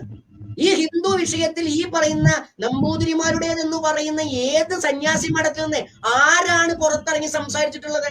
നമ്പൂതിരിമാരെ ആദരിക്കേണ്ട ബഹുമാനിക്കേണ്ട എന്നല്ല, അവരൊക്കെ ബഹുമാനമുണ്ട്. നമ്മളുടെ ഒരു സംഘടനയുടെ പ്രസിഡന്റ് നമ്പൂരിയ, നമ്മളാ നിർത്തിയിരിക്കുന്നത്. സെക്രട്ടറി ആദിവാസിയും പ്രസിഡന്റ് നമ്പൂതിരിയ. അപ്പോ ആ ഒരു സന്യാസി ഹിന്ദു സമൂഹത്തിൽ ഒരു കാര്യം പോലും ചെയ്യാതെ അദ്ദേഹത്തെ ആനയിച്ചു കൊണ്ടുവരികയും ചണ്ടാള ബാബ ചന്തയ്ക്ക് പോയ പോലെ വരികയും ചെയ്യുമ്പോൾ അതിന് കാരണം എന്താ? ഇനി അത് കഴിഞ്ഞു, നമ്മൾ ഇരിക്കുന്നതിന്റെ മുമ്പിലേക്ക് കസേരയിട്ട് നമ്മുടെ മുന്നിൽ അദ്ദേഹത്തെ ഇരുത്തി. നമ്മളിതൊന്നും ശ്രദ്ധിച്ചിരുന്നില്ല കേട്ടോ. സത്യത്തിൽ ഇവിടെ വന്നപ്പോ ശിഷ്യരാണ് അത് കമ്മിറ്റിയിൽ അവതരിപ്പിച്ചത്. ഇത് ആക്ഷേപമാണെന്നുണ്ട്. കാരണം അദ്ദേഹവും നമ്മളും തുല്യനാണെങ്കിൽ എന്തിന് നമ്മുടെ മുന്നിൽ ഇരുത്തണം? ഈ പറയുന്ന സംഘടന എനിക്കത് ചെയ്തത്. ഈ സന്യാസിമാര്, മുഖ്യധാര സന്യാസിമാരുടെ ആരെയും പേര് പറയുന്നില്ല, എന്തിന് നമ്മുടെ മുന്നിൽ ഇരുത്തണം? നമുക്കൊപ്പം ഇരുത്തിക്കൂടെ? അല്ലെങ്കിൽ നമ്മളെ ആദ്യം തന്നെ മുന്നിൽ ഇരുത്താമായിരുന്നു. അപ്പൊ നമ്മളെ പുറകിൽ ഇരുത്താം, ഇവരെ മുന്നിൽ ഇരുത്താം എന്ന് തോന്നുന്നിടത്ത് തന്നെ ഈ പ്രശ്നമില്ലേ? ഇതുപോലെ തന്നെ ഇന്നലെ ഒരു ചർച്ച കണ്ട സമയത്ത് ആ ചർച്ചയിൽ ഹിന്ദു ധർമ്മത്തെ കുറിച്ച് സംസാരിക്കുന്നത് ഒരു ക്രിസ്തീയ മതവിശ്വാസി ഹിന്ദുവായി സന്യാസിയായ വ്യക്തിയാണ്.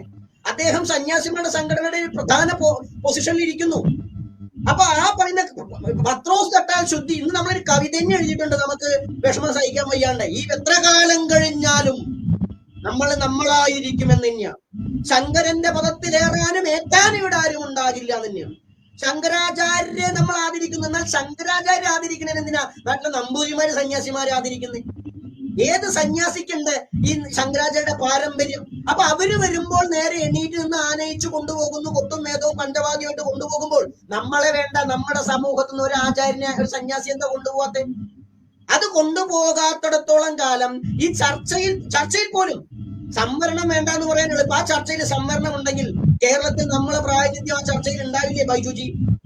ചർച്ചയിൽ ചണ്ടാള ബാബയുടെ അല്ലെങ്കിൽ ഈ അടിസ്ഥാന വിഭാഗത്തിന്റെ പ്രതിനിധി കൂടി വേണമെന്നൊരു നിയമം ഉണ്ടെങ്കിൽ, ഒരു ലിഖിത നിയമം ഉണ്ടെങ്കിൽ ചണ്ടാളാബി വിളിക്കാതിരിക്കില്ല. ഇത് അങ്ങനെയല്ല, ഇവർക്കത് വേണ്ട. ഇവര് സംസാരിക്കുന്ന വിഷയം ഇതാണ്, ഇവർക്ക് കാര്യത്തോടെ എടുക്കുമ്പോൾ നമ്മളെ വേണം, പക്ഷെ മറിച്ച് അല്ലാത്തപ്പോൾ വേണ്ട.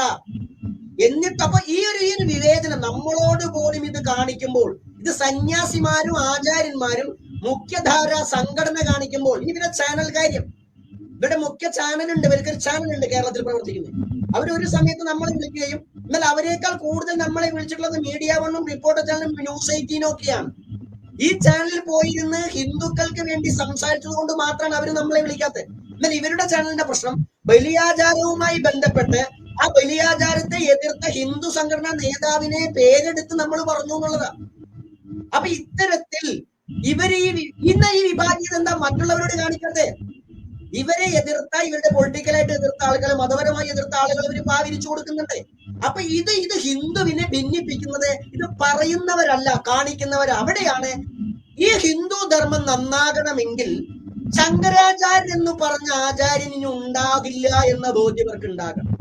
എന്നിട്ട് ആ വരുന്നവർക്കും നമ്മുടെ ആദിമ പാരമ്പര്യത്തിൽ നിന്ന് വരുന്നവർക്കും ഒരു പ്രാധാന്യത്തോടു കൂടി ഇരുത്താൻ ഇവർക്കാകണം. ആവുകയും സംവരണം വേണ്ട എന്ന് കരുതുന്നുവെങ്കിൽ സംവരണം ഇല്ലാത്ത മേഖലകളിൽ സംസാരിക്കുമ്പോൾ പോലും ഞങ്ങളെ കേൾക്കാൻ തയ്യാറാകണം. ശബരിമല പ്രക്ഷോഭ സമയത്ത് നമ്മൾ ആവർത്തിച്ച് പറഞ്ഞതാ, നമ്മൾ പങ്കെടുക്കുന്ന അങ്ങനെ ബൈജുജി മലയാളിയുടെ വിഷയം അടുത്തത് നിങ്ങൾ ഉയർത്തണം. നമ്മൾ ആദ്യം പറഞ്ഞപ്പോ ഇവര് നമ്മോട് പറഞ്ഞത് അത് ഇപ്പം ഉണ്ടരുത് എന്നാ പറഞ്ഞത്. ശരി, ഇപ്പം ഉണ്ടെന്നില്ല, എന്നാൽ അടുത്തത് ഞാൻ പറയാ, നിങ്ങൾ പറഞ്ഞു ഓക്കെ എന്ന് പറഞ്ഞിട്ട് ഇതുവരെ മലയാളിയുടെ വിഷയം എന്താ സമരം നടത്തിക്കൂടെ? ദേവസ്വം ബോർഡാണ് എതിർകക്ഷി എങ്കിൽ നമുക്ക് സമരം നടത്താമല്ലോ. അപ്പൊ ദേവസ്വം ബോർഡാണോ? അല്ല. ഇനി അതുപോലെ തന്നെയാണ് ശബരിമല മേൽശാന്തി നിയമനം. പങ്ങൊക്കെ കേട്ടിട്ടുണ്ടാവും, ഹിന്ദു ധർമ്മത്തിൽ കർമ്മ ബ്രാഹ്മണനെ ഉള്ളൂ എന്നാ പറയുന്നേ. നമ്മൾ ആവർത്തിച്ച് ചോദിക്കുന്നു, കർമ്മ ബ്രാഹ്മണനാണെങ്കിൽ ശബരിമല മേൽശാന്തി നിയമനത്തിൽ മലയാളി ബ്രാഹ്മണൻ മാത്രം മതി എന്നാണ് ഇവിടുത്തെ നമ്പൂതിരി സമുദായങ്ങളുടെ തന്ത്രിമണ്ഡലവും അതുപോലുള്ള ആളുകളും പറഞ്ഞതെങ്കിൽ എന്തുകൊണ്ട് ഹിന്ദു സമൂഹം ഒറ്റക്കെട്ടായിട്ട് എതിർക്കുന്നില്ല? ഒറ്റക്കെട്ടായിട്ട് എതിർക്കണ്ടേ? കർമ്മ ബ്രാഹ്മണ്യം, പ്രത്യേകിച്ച് വിശ്വ ഹിന്ദു പരിഷത്തിനെ പോലുള്ള സംഘടന, അവിടെയാണ് ആയിരക്കണക്കിന് ആളുകൾക്ക് വർഷാവർഷം ഉപനയനം ചെയ്തു കൊടുത്തേ ബ്രാഹ്മണ്യൊക്കെ പറഞ്ഞയക്കുന്നേ. അപ്പൊ ആ സംഘടന പോലും ഇത് പറയുമ്പോൾ നമുക്ക് വീണ്ടും അറിയാം, ഇവർക്ക് ഇഷ്ടപ്പെടില്ല ഒരു പബ്ലിക് പ്ലാറ്റ്ഫോമിൽ വന്ന് പറയുമ്പോൾ. പക്ഷെ അവരെന്നെ പറയുന്നത് സംസാരിക്കാൻ ഒന്നിച്ചിരിച്ച് കേൾക്കാമെന്ന്. അവരിതുവരെ നമ്മളെ കേൾക്കാൻ തയ്യാറല്ല. നമ്മുടെ പേഴ്സണലായിട്ട് നമ്മളൊന്നും പറയുന്നത്, പക്ഷെ അങ്ങയുടെ ചോദ്യത്തിലുള്ള ഉത്തരം വ്യക്തമാക്കുന്നത് തന്നെയാണ്. അപ്പോൾ അത് കേവലം ജാതിയല്ല. തള്ളിക്കളയുന്നവരെ തള്ളിക്കളയുകയാണെങ്കിൽ എന്നേക്കും തള്ളിക്കളയണം. അല്ല എന്നുണ്ടെങ്കിൽ ചേർത്ത് പിടിക്കണം. അത് അങ്ങ് കണ്ടില്ല എന്ന് അങ്ങ് പറയുമ്പോൾ നമ്മളെ കാണുന്നവരൊക്കെ കാണുന്നില്ല. അപ്പൊ അവിടെയാണ് മലയാള ബ്രാഹ്മണൻ എന്ന പ്രയോഗം തെറ്റാണെങ്കിൽ പിന്നെ തെറ്റാണെന്ന് പറയണം. ശബരിമല ഏത് ഹിന്ദു ആണോ അവൻ ആ പൂജാ പദ്ധതികൾ അറിയുന്നത്, സാധകന്മാരായിട്ടുള്ളത്, അവര് പരീക്ഷ എഴുതട്ടെ എന്ന് പറയണം. ഒപ്പം നമ്പൂതിരിമാരും ചേരണം. ഇവിടെ പട്ടികജാതി മന്ത്രി ഒരു ശാന്തിക്കാരൻ തൊട്ടില്ല എന്നുള്ള വിഷയം വന്നപ്പോ ചണ്ടാളബാബ രംഗത്ത് വന്ന് അങ്ങ് കണ്ടതാണ്. എന്നാൽ മലയാള ബ്രാഹ്മണൻ മതി എന്ന് പറഞ്ഞപ്പോ ഈ പറയുന്ന ഏത് നമ്പൂതിരിയാണ് പുറത്തേക്ക് വന്നത്? അത് തെറ്റാണ്. കർമ്മബ്രാഹ്മണ്യമാണ് ശരി എന്ന് പറഞ്ഞ് കേരളത്തിൽ ഒരു നമ്പൂതിരി വന്നിട്ടുണ്ടോ? അപ്പൊ അവർക്ക് അവരുടെ കാര്യം ശരിയായി വരികയാണ്. ഇന്നൊരാൾ നമ്മളെ വിളിച്ചു പറഞ്ഞത് മുസ്ലിം കുട്ടി പേര് നമ്പ്യാർ എന്ന് പറഞ്ഞ് നടക്കുന്നുണ്ട് ബാബാജി, അത് ഹിന്ദുവിനെ ആക്ഷേപിക്കുമ്പോ നമ്മൾ പറഞ്ഞത്രേ ഉള്ളൂ, അത് നമ്പ്യാർ നോക്കിക്കോട്ടെ എന്നാ പറഞ്ഞേ. അത് പറയുമ്പോ വേദനയുണ്ട്. എന്താ അറിയോ? അങ്ങനെയല്ല, നമ്മൾ അങ്ങനെയല്ല. പക്ഷെ പറയാനുള്ള കാരണം എന്താ വെച്ചാൽ ഈ നിലപാടാണ് എല്ലാവരും സ്വീകരിക്കുന്നത്. മന്നത്ത് പത്മനാഭൻ ആചാര്യനായാലും ശരി, അയ്യങ്കാളി യജമാനായാലും ശരി, കട്ടമ്പിസ്വാമികളായാലും, നാരായണ ഗുരുദേവനായാലും, അല്ലെങ്കിൽ പൊയ്കയിൽ കുമാരഗുരുദേവനായാലും ശരി, ശുഭാനന്ദനായാലും ശരി, എല്ലാവരെയും ഒരുപോലെ കാണണം, ശങ്കരാചാര്യം ഒരുപോലെ കാണണം എന്ന് പഠിപ്പിക്കുന്ന ഒരു ആചാര്യനാണ് നമ്മൾ. പക്ഷെ ഇവിടുത്തെ സാമൂഹ്യ വ്യവസ്ഥ, ഹിന്ദു മത സാമൂഹ്യ വ്യവസ്ഥ ഈ കടുത്ത അനീതിയുണ്ട്. മാധ്യമങ്ങളിലായാലും സംഘടനാപരമായ സന്യാസിമാരുടെ ഇടയിൽ പോലും അവരിപ്പോഴും പച്ചക്കറി കഴിക്കുന്ന സന്യാസി, അല്ലെങ്കിൽ ശങ്കര പരമ്പരയിലെ സന്യാസി, നായർ സന്യാസി, ഈഴവ സന്യാസി എന്ന് ഒരേ സന്യാസി എന്നൊരു കാഴ്ചപ്പാട് അവരുടെ ഇടയിൽ നിലനിൽക്കുന്നുണ്ടെന്ന് വ്യക്തമാണ്. ഇത് പറയുമ്പോൾ ഇല്ല എന്ന് പറഞ്ഞു കഴിഞ്ഞാൽ ബോധ്യമാണ്. നമ്മളൊരു സന്യാസിന്റെ അടുത്ത് പോയപ്പോ അയാൾ ഈ പറഞ്ഞ പോലെ പറയാം, നമ്മുടെ മതത്തിലെ ആളല്ല. അയാൾ പറയാ ഹിന്ദു മതത്തിൽ ജാതിയെ ഇല്ല എന്നുള്ളത്. അപ്പൊ അയാൾ അനുഭവിച്ച്, ഞാൻ പറഞ്ഞു ഒരു കാണിച്ചു തരാം അങ്ങേക്ക്, ഇല്ല എന്ന് പറയരുത്. ഹിന്ദു ധർമ്മത്തിൽ ഇപ്പൊ നമ്മളോട് കാണിക്കുന്നുണ്ടായിരിക്കും, പക്ഷെ ഈ സംഭവം പ്രാക്ടീസ് ചെയ്യുന്നുണ്ട്. മണ്ടന്മാരും മൂഢന്മാരും പ്രാക്ടീസ് ചെയ്യുന്നുണ്ട്. അത് ടോട്ടൽ ഹിന്ദുവിനെ ബാധിക്കുന്നു. എന്നാൽ അവിടെ മൂഢന്മാരും മണ്ടന്മാരും മാത്രമാണോ? അല്ല എന്നാണ് ഇപ്പോൾ നമ്മൾ അങ്ങോട്ട് പറഞ്ഞത്. ഇത് കടുത്ത അനീതി തന്നെയാണ്. നമ്മളെ അറിയാനിട്ടല്ല, അവതാരകന് നമ്മളെ അറിയാം, അവിടെ കൂടിയിരിക്കുന്നവർക്ക് നമ്മളെ അറിയാം, ഈ വിഷയത്തിൽ നമുക്ക് സംസാരിക്കാൻ കഴിയുന്ന കാര്യങ്ങൾ അറിയാം. അങ്ങയുടെ ചോദ്യത്തിൽ കൂടി സത്യത്തിൽ അങ്ങേക്ക് വിഷയത്തെ കൂടുതൽ ധാരണ അങ്ങനെ ചോദ്യങ്ങളൊന്നും വന്നില്ല, നമുക്കറിയാം. പക്ഷെ മറിച്ച് ഇതിന്റെ ഡീപ്പായിട്ട് പോകേണ്ട ചോദ്യങ്ങളെ സംസാരിക്കണമെന്നും ഇവർക്ക് അറിഞ്ഞിട്ട് പോലും ഇവര് നമ്മളെ വിളിക്കാതിരിക്കുന്നു എങ്കിൽ എന്താ അറിയോ? ഇത്രയൊക്കെ മതി എന്നാണെങ്കിൽ നമ്മൾ എന്നും പറഞ്ഞ കാര്യം എന്താ? ഔദാര്യങ്ങൾ ഒരിക്കലും നമുക്ക് വേണ്ട. ഔദാര്യങ്ങൾ ഒരിക്കലും നമുക്കോ നമ്മുടെ ജനതയ്ക്ക് വേണ്ട. അവകാശങ്ങൾ തരികയാണെങ്കിൽ അത് ആ സന്യാസഭയിലെ പോലെ ചോദിച്ചു വാങ്ങുക എന്നാണ്. ഔദാര്യം വേണ്ട, ഞങ്ങൾ ഇരുത്തിയില്ല, ചോദിച്ചിട്ടാ പറഞ്ഞിട്ടാ ഇരുത്തിയത്. അവിടെ ആരും ഔദാര്യം തന്നിട്ടില്ല. ഇനി അങ്ങോട്ടും തന്നെ ഔദാര്യം വേണ്ട. നമ്മൾ എപ്പോഴും പറയും, നമ്മളെയല്ല, ഈ പരമ്പരയിൽ നിന്നും ശങ്കരാചാര്യ സ്വാമികൾക്ക് കൊടുക്കുന്ന എല്ലാ പ്രാധാന്യത്തോടും കൂടി നമ്മുടെ ജനതയിലെ ആചാര്യന്മാരെ സ്വീകരിക്കുമ്പോൾ മാത്രമേ ഉള്ളൂ ഹിന്ദു ആണെന്ന് ചങ്കൂറ്റത്തോടു കൂടി പറയേണ്ടതുള്ളൂ. അല്ലാത്തപ്പോ മൂക്കത്ത് വിരല് വെച്ചിട്ട് ഹിന്ദു എന്ന് പറഞ്ഞാൽ മതി. അതല്ല, നിങ്ങൾ ക്രിസ്ത്യാനി മതം മാറി വന്ന സന്യാസി ആയാലോ, മുസ്ലിം മതം മാറി വന്നിട്ട് എന്തെങ്കിലും ആയാലോ അവർക്ക് മാത്രം. ഒന്നുകൂടി പറയട്ടെ, ഒരു കൃഷ്ണ ഫോട്ടോ വിൽക്കുന്ന ഒരു പെൺകുട്ടിയുണ്ട്, നല്ലത്, ഒരു മുസ്ലിം പെൺകുട്ടിയാണ്. ആ കുട്ടിയുടെ ചില കാര്യങ്ങൾ നമ്മൾ കാണുകയുണ്ടായി. ആ കുട്ടിക്ക് 5000 10,000 കൊടുത്ത് ഫോട്ടോ വാങ്ങാൻ ആളുണ്ട്. നമ്മൾ തരാം ആദിവാസി കുട്ടികളെയും പട്ടികജാതി കുട്ടികളെയും കൃഷ്ണന്റെ ഫോട്ടോ വരയ്ക്കുന്നവര്. ഈ പൈസ കൊടുത്ത് വാങ്ങാൻ കഴിയോ നിങ്ങൾക്ക്? അപ്പൊ എപ്പോഴും നിങ്ങളുടെ ഭാവം എന്ന് പറഞ്ഞാൽ എന്താണ്? ഇപ്പൊ ഈ പറയുന്നവരൊക്കെ നിങ്ങൾ എപ്പോഴും തലോടും. എന്നിട്ട് ഇവര് മതം മാറി പോകുമ്പോ പറഞ്ഞിട്ട് കാര്യമില്ല. ഈ ജനതയെ ഒരിക്കലും സ്വീകരിക്കാൻ നമ്മുടെ ആളുകൾ തയ്യാറായിട്ടില്ല. അവരെ സ്വീകരിക്കുന്നത് അവരായിട്ടാ. പൂനൂലിട്ടാൽ സ്വീകരിക്കാമെന്ന് പറഞ്ഞു. എന്നാൽ സ്വീകരിച്ച് കാണിക്കൂ.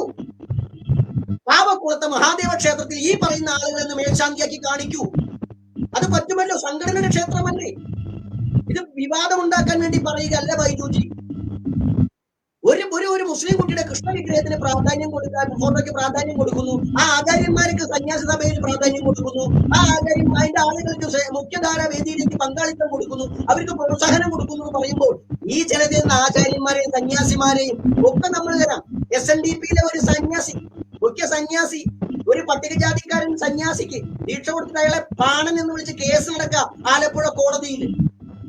വിളിച്ചത് ഒരു ജാതി ഒരു മതം, ജാതിയില്ല മതമില്ല എന്ന് പറഞ്ഞ ഗുരുവിന്റെ പരമ്പരയിൽപ്പെട്ട സന്യാസിയാണ് പാണൻ. സന്യാസം കിട്ടിയിട്ടും പാണെന്ന് വെച്ചാൽ മോശമല്ല കേട്ടോ, അങ്ങനെയല്ല പറയുന്നത്. അപ്പൊ മറിച്ച് നായരെന്ന് വിളിക്കുന്നില്ലല്ലോ, അവര് കോരിന്ന് വിളിക്കുന്നില്ലല്ലോ. അപ്പൊ എല്ലാവരിലും ഈ സാധനം ചീഞ്ഞു നാറുകയാണ്. ഇത് പറയുന്ന ഈ കറുപ്പെടുത്തവന്റെ കറുപ്പ് പുറത്തേ ഉള്ളൂ, ഇവരുടെയൊക്കെ കറുപ്പ് ഉള്ളില. ഇവരിത് പറയില്ല, ഇവരുടെ ഉള്ളിൽ വ്യക്തമായി കിടക്കുന്നു. ഈ കിടക്കുന്നിടത്താണ് ആദിമനെ ഉയർത്തണമെങ്കിലും വളർത്തണമെങ്കിലും അവന് കൊണ്ട പ്രാധാന്യം കൊടുക്കണം. അതല്ല ഔദാര്യം കൊടുത്തുകൊണ്ടാണെങ്കിൽ, അങ്ങേക്കറിയാം നമ്മൾ ഈ മേഖലയിൽ പ്രവർത്തിക്കാൻ തുടങ്ങിയിട്ട് എത്ര കാലമായിട്ടുണ്ട്. നമുക്ക് കേൾക്കണ്ട, പാണക്കാട് തങ്ങളുടെ പരിപാടിക്ക് പോകുന്നതിന്റെ വില പോലും ഇവർക്ക് നമുക്ക് തരാൻ കഴിയില്ല. പറഞ്ഞാൽ പറയും കണ്ടാളെ പറഞ്ഞു എന്ന് പറയും. നമുക്കൊന്നും വേണ്ട, നമുക്ക് ഇതിന് കുഴപ്പമില്ല. പക്ഷെ ഒരു ഫൈറ്റാണ്. എന്തിനാ ഫൈറ്റ് എന്നറിയോ? ഹിന്ദു ധർമ്മം കെട്ടുറപ്പോട് നിൽക്കാൻ വേണ്ടിയിട്ടാ. അധികം മൈൻഡ് ചെയ്യണ്ടല്ലോ, വിട്ടുകളഞ്ഞാൽ പോരെ. അപ്പൊ അതുകൊണ്ട് അവിടെയാണെങ്കിലും ശരി, ചർച്ചയ്ക്ക് ഇല്ലാതിരുന്നതിന്റെ പോരായ്മ നമ്മൾ അറിയുന്നു. അവരൊക്കെ പ്രത്യേകിച്ച് വേദേതിഹാസ പുരാണങ്ങൾ മാത്രം, വേദാന്തം മാത്രമാണ് ശരി എന്ന് പറയുമ്പോൾ ഇതിനൊന്നും പങ്കില്ല ഈ ജനതയ്ക്ക്. അത് ഭരണഘടനാപരമായിട്ട് സത്യസന്ധമായി പറഞ്ഞ ഹിന്ദു മതത്തിന്റെ ഉള്ളിലുണ്ടായിരുന്ന ആളുകളല്ല ഇവിടുത്തെ ആദ്യം. ഹിന്ദു മതത്തിന്റെ ഉള്ളിലായിരുന്നു, ഹിന്ദു സംസ്കൃതിയുടെ ഉള്ളിലാണ്, ഹിന്ദു രാഷ്ട്രത്തിലായിരുന്നു ജനത ഉണ്ടായിരുന്നു. ഹിന്ദു മതം പഴയ സെൻസസിൽ ബ്രാഹ്മണിക് മതം മാത്രമേ ഉള്ളൂ, ബ്രാഹ്മണിക് ബേസിക് കൾച്ചർ മാത്രമേ ഉള്ളൂ. എന്നാൽ ഭരണഘടന രൂപം വന്ന സമയത്താണ്, ശബ്ദത്തിന് ഡിസ്റ്റർബൻസ് ഒന്നും ഇല്ലല്ലോ, എനിക്കിവിടെ ചെറുതായിട്ടൊരു ബുദ്ധിമുട്ടുണ്ട്. അപ്പോ ഈ ഭരണഘടന രൂപീകൃതമായി കൊണ്ടുണ്ടാകുന്നതാണ് ഹിന്ദുമതത്തിന്റെ ഭാഗമാക്കുക എന്നുള്ളത്. അപ്പൊ കുറെ ആൾക്കാർ അംബേദ്കറുടെ കൂടെ ബുദ്ധമതത്തിലേക്ക് പോയി, കുറെ ആൾക്കാർ ഇങ്ങോട്ടും വന്നു. പക്ഷെ ഒരു വിഷമം നമുക്കുണ്ട്. എന്താണ്?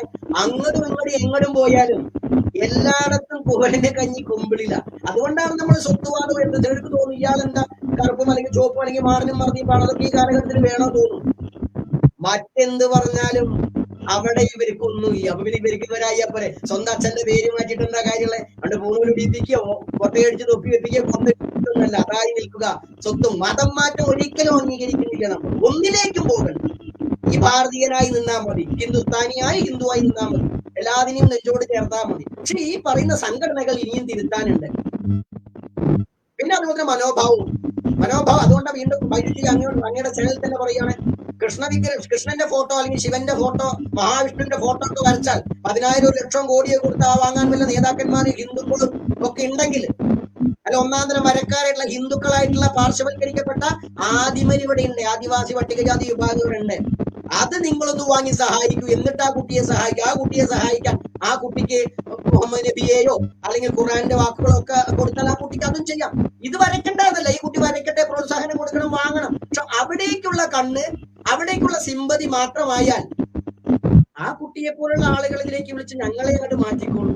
അല്ലാണ്ട് എന്താ പറയുക, ഞങ്ങളെ അങ്ങോട്ട് മാറ്റിക്കോളൂ, ഞങ്ങളെ വഴിക്ക് വിട്ടോളൂ. ഇതിപ്പോ തല്ലിനുള്ള ചെണ്ടയുണ്ട്, പണം വാങ്ങാൻ മാറാനെന്നുള്ള ഭാവമാണ്. വീണ്ടും പ്രേക്ഷകരോട് പറയാണ്, ഇത് ഹിന്ദു ധർമ്മത്തിൽ ഭിന്നിപ്പ് ഉണ്ടാക്കാൻ വേണ്ടിയിട്ടല്ല, ഈ പോരായ്മ നികത്തപ്പെടണം. ശങ്കരാചാര്യര് എല്ലാവർക്കും സ്വീകാര്യരായിരിക്കാം, എന്നാൽ ശങ്കരാചാര്യരുടെ പാരമ്പര്യം പിൻപറ്റുന്നവര് ആരും ആവില്ല. അതുകൊണ്ട് തന്നെ സ്വത്തുവാദം നമ്പൂതിരിമാർക്ക് നമ്പൂതിരിമാരുടെ കൺസെപ്റ്റ് ഉള്ളത് കൊണ്ട് തന്നെ ആദിമാർക്ക് ആദിമയുടെ കൺസെപ്റ്റ് ഉണ്ട്, ഈഴവർക്ക് ഈഴവരുടെ, നായർക്ക് നായർക്ക്, അത് ഈ സമൂഹത്തിൽ കാണുന്നുമുണ്ട്. അതുകൊണ്ട് തന്നെ ആ തുല്യ പ്രാധാന്യം ഈ സമൂഹത്തിൽ ആചാര്യന്മാർക്ക് ലഭിക്കാത്തിടത്തോളം കാലം അതൊരു വിഷയം സംസാരിക്കുമ്പോൾ പോലും, ഇപ്പൊ ഈ പറഞ്ഞ തൂക്കം നിർത്തണം, ഷർട്ട് ഇടണം എന്നൊക്കെ പറഞ്ഞിടത്ത് ഈ ജാതി ബ്രാഹ്മണ്യങ്ങളുടെ അടുത്ത് കളയാന്ന് പ്രഖ്യാപിച്ചൂടെ? പിന്നെ അതുകൊണ്ട് നമ്മൾ എപ്പോഴും പറയുന്ന കാര്യം, ഇപ്പൊ അടുത്തൊരു നായർ സമുദായത്തിൽ കുട്ടി പൂജ പഠിച്ചൊരു കുട്ടി വിളിച്ച് സംസാരിച്ചപ്പോൾ നമ്മളിത് പറഞ്ഞു, മലയാള ബ്രാഹ്മണൻ. ഒന്ന് വേണ്ട വെച്ചാൽ ഹിന്ദു ധർമ്മഗ്രന്ഥങ്ങളിലൊന്നും തന്നെ, അല്ല ഈ ആദിമാർഗത്തിലല്ല, ധർമ്മഗ്രന്ഥങ്ങളിലൊന്നും തന്നെ നമ്പൂതിരി എന്നോ ബട്ടേരി എന്നൊന്നും ബ്രാഹ്മണന്റെ പേരിന്റെ കൂടെ ഇല്ല. ശർമ്മൻ എന്ന് മാത്രമേ ഉള്ളൂ. അതായത് നമ്പൂരി ആണെങ്കിലും നായരാണെങ്കിലും ഈഴവനാണെങ്കിലും കൊലയനാണെങ്കിലും പറയനാണെങ്കിലും ആദിവാസി ആണെങ്കിലും ബ്രാഹ്മണ കർമ്മങ്ങൾ ചെയ്യുകയാണെങ്കിൽ അവരുടെ പേരിന്റെ ഒപ്പമുള്ള ജാതി വാലുകൾ, സമുദായ വാലുകൾ മുറിച്ചു കളയാനൊക്കെയാണ് ആദ്യം തീരുമാനിക്കേണ്ടത്. അതിന് മാതൃക കാണിക്കേണ്ടത് ആരാ? ഹിന്ദു സംഘടനാ നേതാക്കന്മാരായിരിക്കുന്ന ആളുകളാണ്. അത് മേനോനായാലും നായരായാലും തമ്പിയായാലും നമ്പൂരിയായാലും പാണനായാലും ശരി, അവരത് മാറ്റിയിട്ട് ഇപ്പൊ വിദ്യാപീഠം, ആലുവയിലെ വിദ്യാപീഠം, അത് ഈ പറഞ്ഞ ഹിന്ദു സംഘടനയുടെ ആണെങ്കിൽ അതിന്റെ അധ്യാപകരാദ്യം മാതൃക കാണിക്കണം. എന്താണ്? അവിടെ നാരായണ ശർമ്മൻ, വിഷ്ണു ശർമ്മൻ, ഭാസ്കര ശർമ്മൻ, രാജേഷ് ശർമ്മൻ, ഇങ്ങനെ ശർമ്മൻ മതി. അപ്പൊ പിന്നെ അറിയില്ലല്ലോ. അപ്പൊ അത്തരത്തിലുള്ള തീരുമാനങ്ങൾ എടുക്കുന്നതിന് പകരം കേവലം ഈ പറഞ്ഞവന്റെ നെഞ്ഞത്ത് മാത്രം മീഡിയകൾ മാത്രം, ഇവര് മാത്രം കയറി അവിടെ ബലി വേണ്ട, അവിടെ തൂക്കം വേണ്ട, അവിടെ കൂടോത്രം ചെയ്യണ്ട, അവിടെ വിളക്ക് വെക്കണ്ട, ഇവരെല്ലാവരും വെള്ളയടിക്കട്ടെ, നിങ്ങളുടെ എല്ലാവരും വേദം പഠിക്കട്ടെ, എല്ലാവരും ഭാഗവതം പഠിക്കട്ടെ, എല്ലാവരും ഗീത പഠിക്കട്ടെ. ഇതുകൊണ്ടൊന്നും ഹിന്ദു മാറാൻ പോകുന്നില്ല. ഹിന്ദു മാറണമെങ്കിൽ പരസ്പരം റെസ്പെക്ട് ചെയ്യാനും പിന്നെ പുസ്തകത്തിലുള്ളത് മാത്രം പഠിക്കാതെ പുസ്തകത്തിന്റെ പുറത്തുള്ളത് പഠിക്കാൻ ശ്രമിക്കാം. ഭഗവത്ഗീത വായിക്കുന്നവർ ശരിക്കും മനസ്സിലാക്കുക, ഭഗവാൻ കൃഷ്ണൻ അർജുനോട് കൊടുക്കുന്ന ഉപദേശം വേദഗ്രന്ഥങ്ങളിലല്ല അറിവിരിക്കുന്നേ, അതിൽ കുറച്ചേ ഉള്ളൂ, പുറത്തേ ഉള്ളൂ. അങ്ങനെ നോക്കുമ്പോൾ പുറത്തുള്ള ഹിന്ദു ധർമ്മത്തിൽ ടെക്സ്റ്റ് ഇല്ലാത്തത് പഠിക്കാൻ, ഈ ശുദ്ധവേദാന്തം പഠിച്ചിങ്ങനെ വാദോരാതെ പറയാതെ ഈ ജനതയെ കൂടി പഠിക്കാൻ, ഇവർ ആചാര വിശ്വാസങ്ങൾ പഠിക്കാൻ എവിടെങ്കിലും ഒരു സ്ഥലത്ത് ഒരു സന്യാസി ഈ ചാത്തനെ കുറിച്ചോ നീതിയെ കുറിച്ചോ പറഞ്ഞു കേട്ടിട്ടോ? ഹിന്ദുക്കളല്ലേ? ഹിന്ദുക്കളാവുമ്പോൾ ഇതിനെ കുറിച്ച് പറയണ്ടേ? ഈ മാട്ടെന്താണ്, മാരണം എന്താണ്, പൂജ എന്താണ്, ഭരണിപ്പാട്ട് എന്താണ്, ഇവർ ബലി ചെയ്യുന്നത് എന്തിനാണ്? ഇതൊക്കെ പറയുമ്പോഴല്ലേ ഹിന്ദു ആവുള്ളൂ. ഇതൊന്നുമില്ല. ഹിന്ദു എന്ന് പറഞ്ഞാൽ നേരെ ഒരു വേദ, ഇതിഹാസ, പുരാണം, ബ്രാഹ്മണൻ, ക്ഷത്രിയൻ, വൈശ്യൻ, ശൂദ്രൻ, ഡൺ, ക്ലോസ്, ചാപ്റ്റർ ക്ലോസ് ചെയ്ത് വരും. അപ്പോൾ പിന്നെ ഈ ജനത എന്താ? ഈ ജനത മണ്ടന്മാരാണെന്നാണോ കരുതുന്നത്? ഹിന്ദു ആണെങ്കിൽ ഇവരുടെ കാര്യം കൂടി പറയണം. പറയുന്നില്ലെങ്കിൽ പറയുന്ന വേദികൾ തുറക്കണം. ഇല്ലെങ്കിൽ ഇവര് കുറച്ച് കഴിഞ്ഞാൽ ഫുള്ളായിട്ട് പോകും. കാരണം വെച്ചാലേ നിൽക്കുന്നതിന് പരിധിയില്ല. അഭിമാനത്തോടു കൂടി നിൽക്കാൻ പറ്റുന്ന പോവുക ചെയ്യും. അത് ഉണ്ടാവാൻ പാടില്ല എന്നാണ് നമ്മളിപ്പോൾ ആചാര്യന്മാര് കരുതുന്നത്. അത് ബൈജൂജി നോക്കി കണ്ട പോലെ പഴു നോക്കി കാണുമ്പോൾ ഇനിയെങ്കിലും തിരുത്തുക. നമ്മളെ വിളിക്കണം എന്നല്ല കേട്ടോ ഇതിന്റെ അർത്ഥം. ബൈജൂജി നമ്മളെ വിളിക്കണം എന്നല്ല, ഈ പറഞ്ഞ ജനതയ്ക്ക് സ്പിരിച്വൽ ശബ്ദം കൂടിയും കേൾക്കണം. ഇല്ലെങ്കിൽ പിന്നെ കേൾക്കാൻ ഉണ്ടാകില്ല. ഹിന്ദു ഒരു ഏകപക്ഷീയമായ വേദിക്രമമാകാൻ പാടില്ല. അത് കൃത്യമായ രാഷ്ട്രീയം, സമ്പത്ത്, അധികാരമൊക്കെ ഉപയോഗിച്ചുകൊണ്ട് പ്രചരിപ്പിച്ചു എന്നല്ലാണ്ട് നമുക്ക് നല്ല ഉറപ്പുണ്ട്, 100% ഉറപ്പുണ്ട്. ബൈജൂജിന്റെ പിതാവും മാതാവും, അങ്ങനെ കാസ്റ്റോ നമുക്കറിയില്ല, അറിയും വേണ്ട. ബൈജൂജിന്റെ പിതാവും മാതാവും വേദം പഠിച്ചവരായിരിക്കില്ല, വേദഗ്രന്ഥങ്ങൾ കണ്ടിട്ടുണ്ടാവില്ല. പക്ഷെ അങ്ങ് ഹിന്ദുവാണ്. അങ്ങനെ ഭാരതത്തിലെ 99% ആളുകളും ഹിന്ദു ആകുന്നത് വേദം പഠിച്ച പാരമ്പര്യത്തിലല്ല, അവന്റെ കുലധർമ്മത്തിന്റെ ഭാഗമായിട്ടാ. അപ്പൊ പിന്നെ അവന്റെ കാര്യം പറയാതെ അവൻ കാണാത്ത വേദത്തിനെ കുറിച്ച് പറയണം. വേദമാണ് അധികാരം എന്ന് പറയണം. ഉപനിഷത്ത് പഠിച്ചാൽ മതിയെന്നും ബ്രഹ്മസൂത്രം വായിച്ചാൽ മതിയെന്നും ബാക്കിയൊക്കെ ശരീരബോധമുള്ളവരുടെ കാര്യമാണെന്നും പറയുമ്പോ അത് ഹിന്ദുവിനെ ശിഥിലമാക്കുകയേ ചെയ്യുള്ളൂ. അതുകൊണ്ട് നേരത്തെ പറഞ്ഞു, മറ്റവൻ ആക്രമിക്കുമ്പോൾ പ്രതിരോധിക്കാൻ വീരത്വമുള്ളവർ വേണം. മറ്റവര് എന്താ പറയാ, അയ്യോ ആവില്ല, നമ്മൾ ആയുധമെടുക്കാൻ പാടില്ല, ഞങ്ങൾ ബ്രാഹ്മണരാണ് എന്ന് പറഞ്ഞ് മിണ്ടാണ്ടിരിക്കേണ്ടി വരും. അപ്പൊ ഇതിന് മുമ്പുണ്ടായ പോലെ തന്നെയാണ് ഗോറിയും കൃത്യം വന്ന പോലെ സ്വയം കഴുത്തു കൊടുക്കേണ്ടി വരും. അവിടെയാണ് കുറിച്ചലിലെ അമ്പുവിനെ പോലെയുള്ള ചന്തുവിനെ പോലുള്ള ആളുകളൊക്കെ ഉണ്ടായി വന്നത്. ഈ കുലാകാരത്തിന് ധർമ്മബോധന അതുണ്ടാകണം. അതുകൊണ്ട് വളരെ ഖേദകരമാണ് നമ്മുടെ ഹിന്ദു സമൂഹത്തിന്റെ ഈ മുന്നോട്ടുള്ള പോക്ക്. ഒരു മാറ്റവും ഉണ്ടാകുന്നില്ല.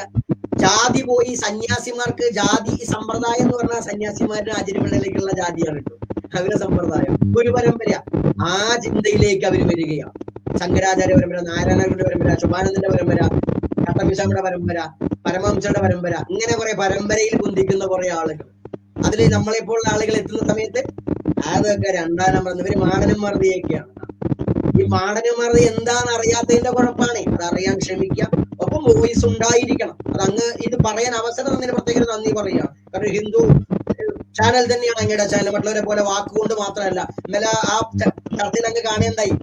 അതിലെ ഒരു ആള് പറയുന്നത് അവരുടെ ചാനലിൽ എന്തോ മുസ്ലിങ്ങളെ കുറിച്ച്, സുന്നത്തിനെ കുറിച്ച് പറഞ്ഞ സമയത്ത് ആരിഫാണെന്ന് തോന്നുന്നു.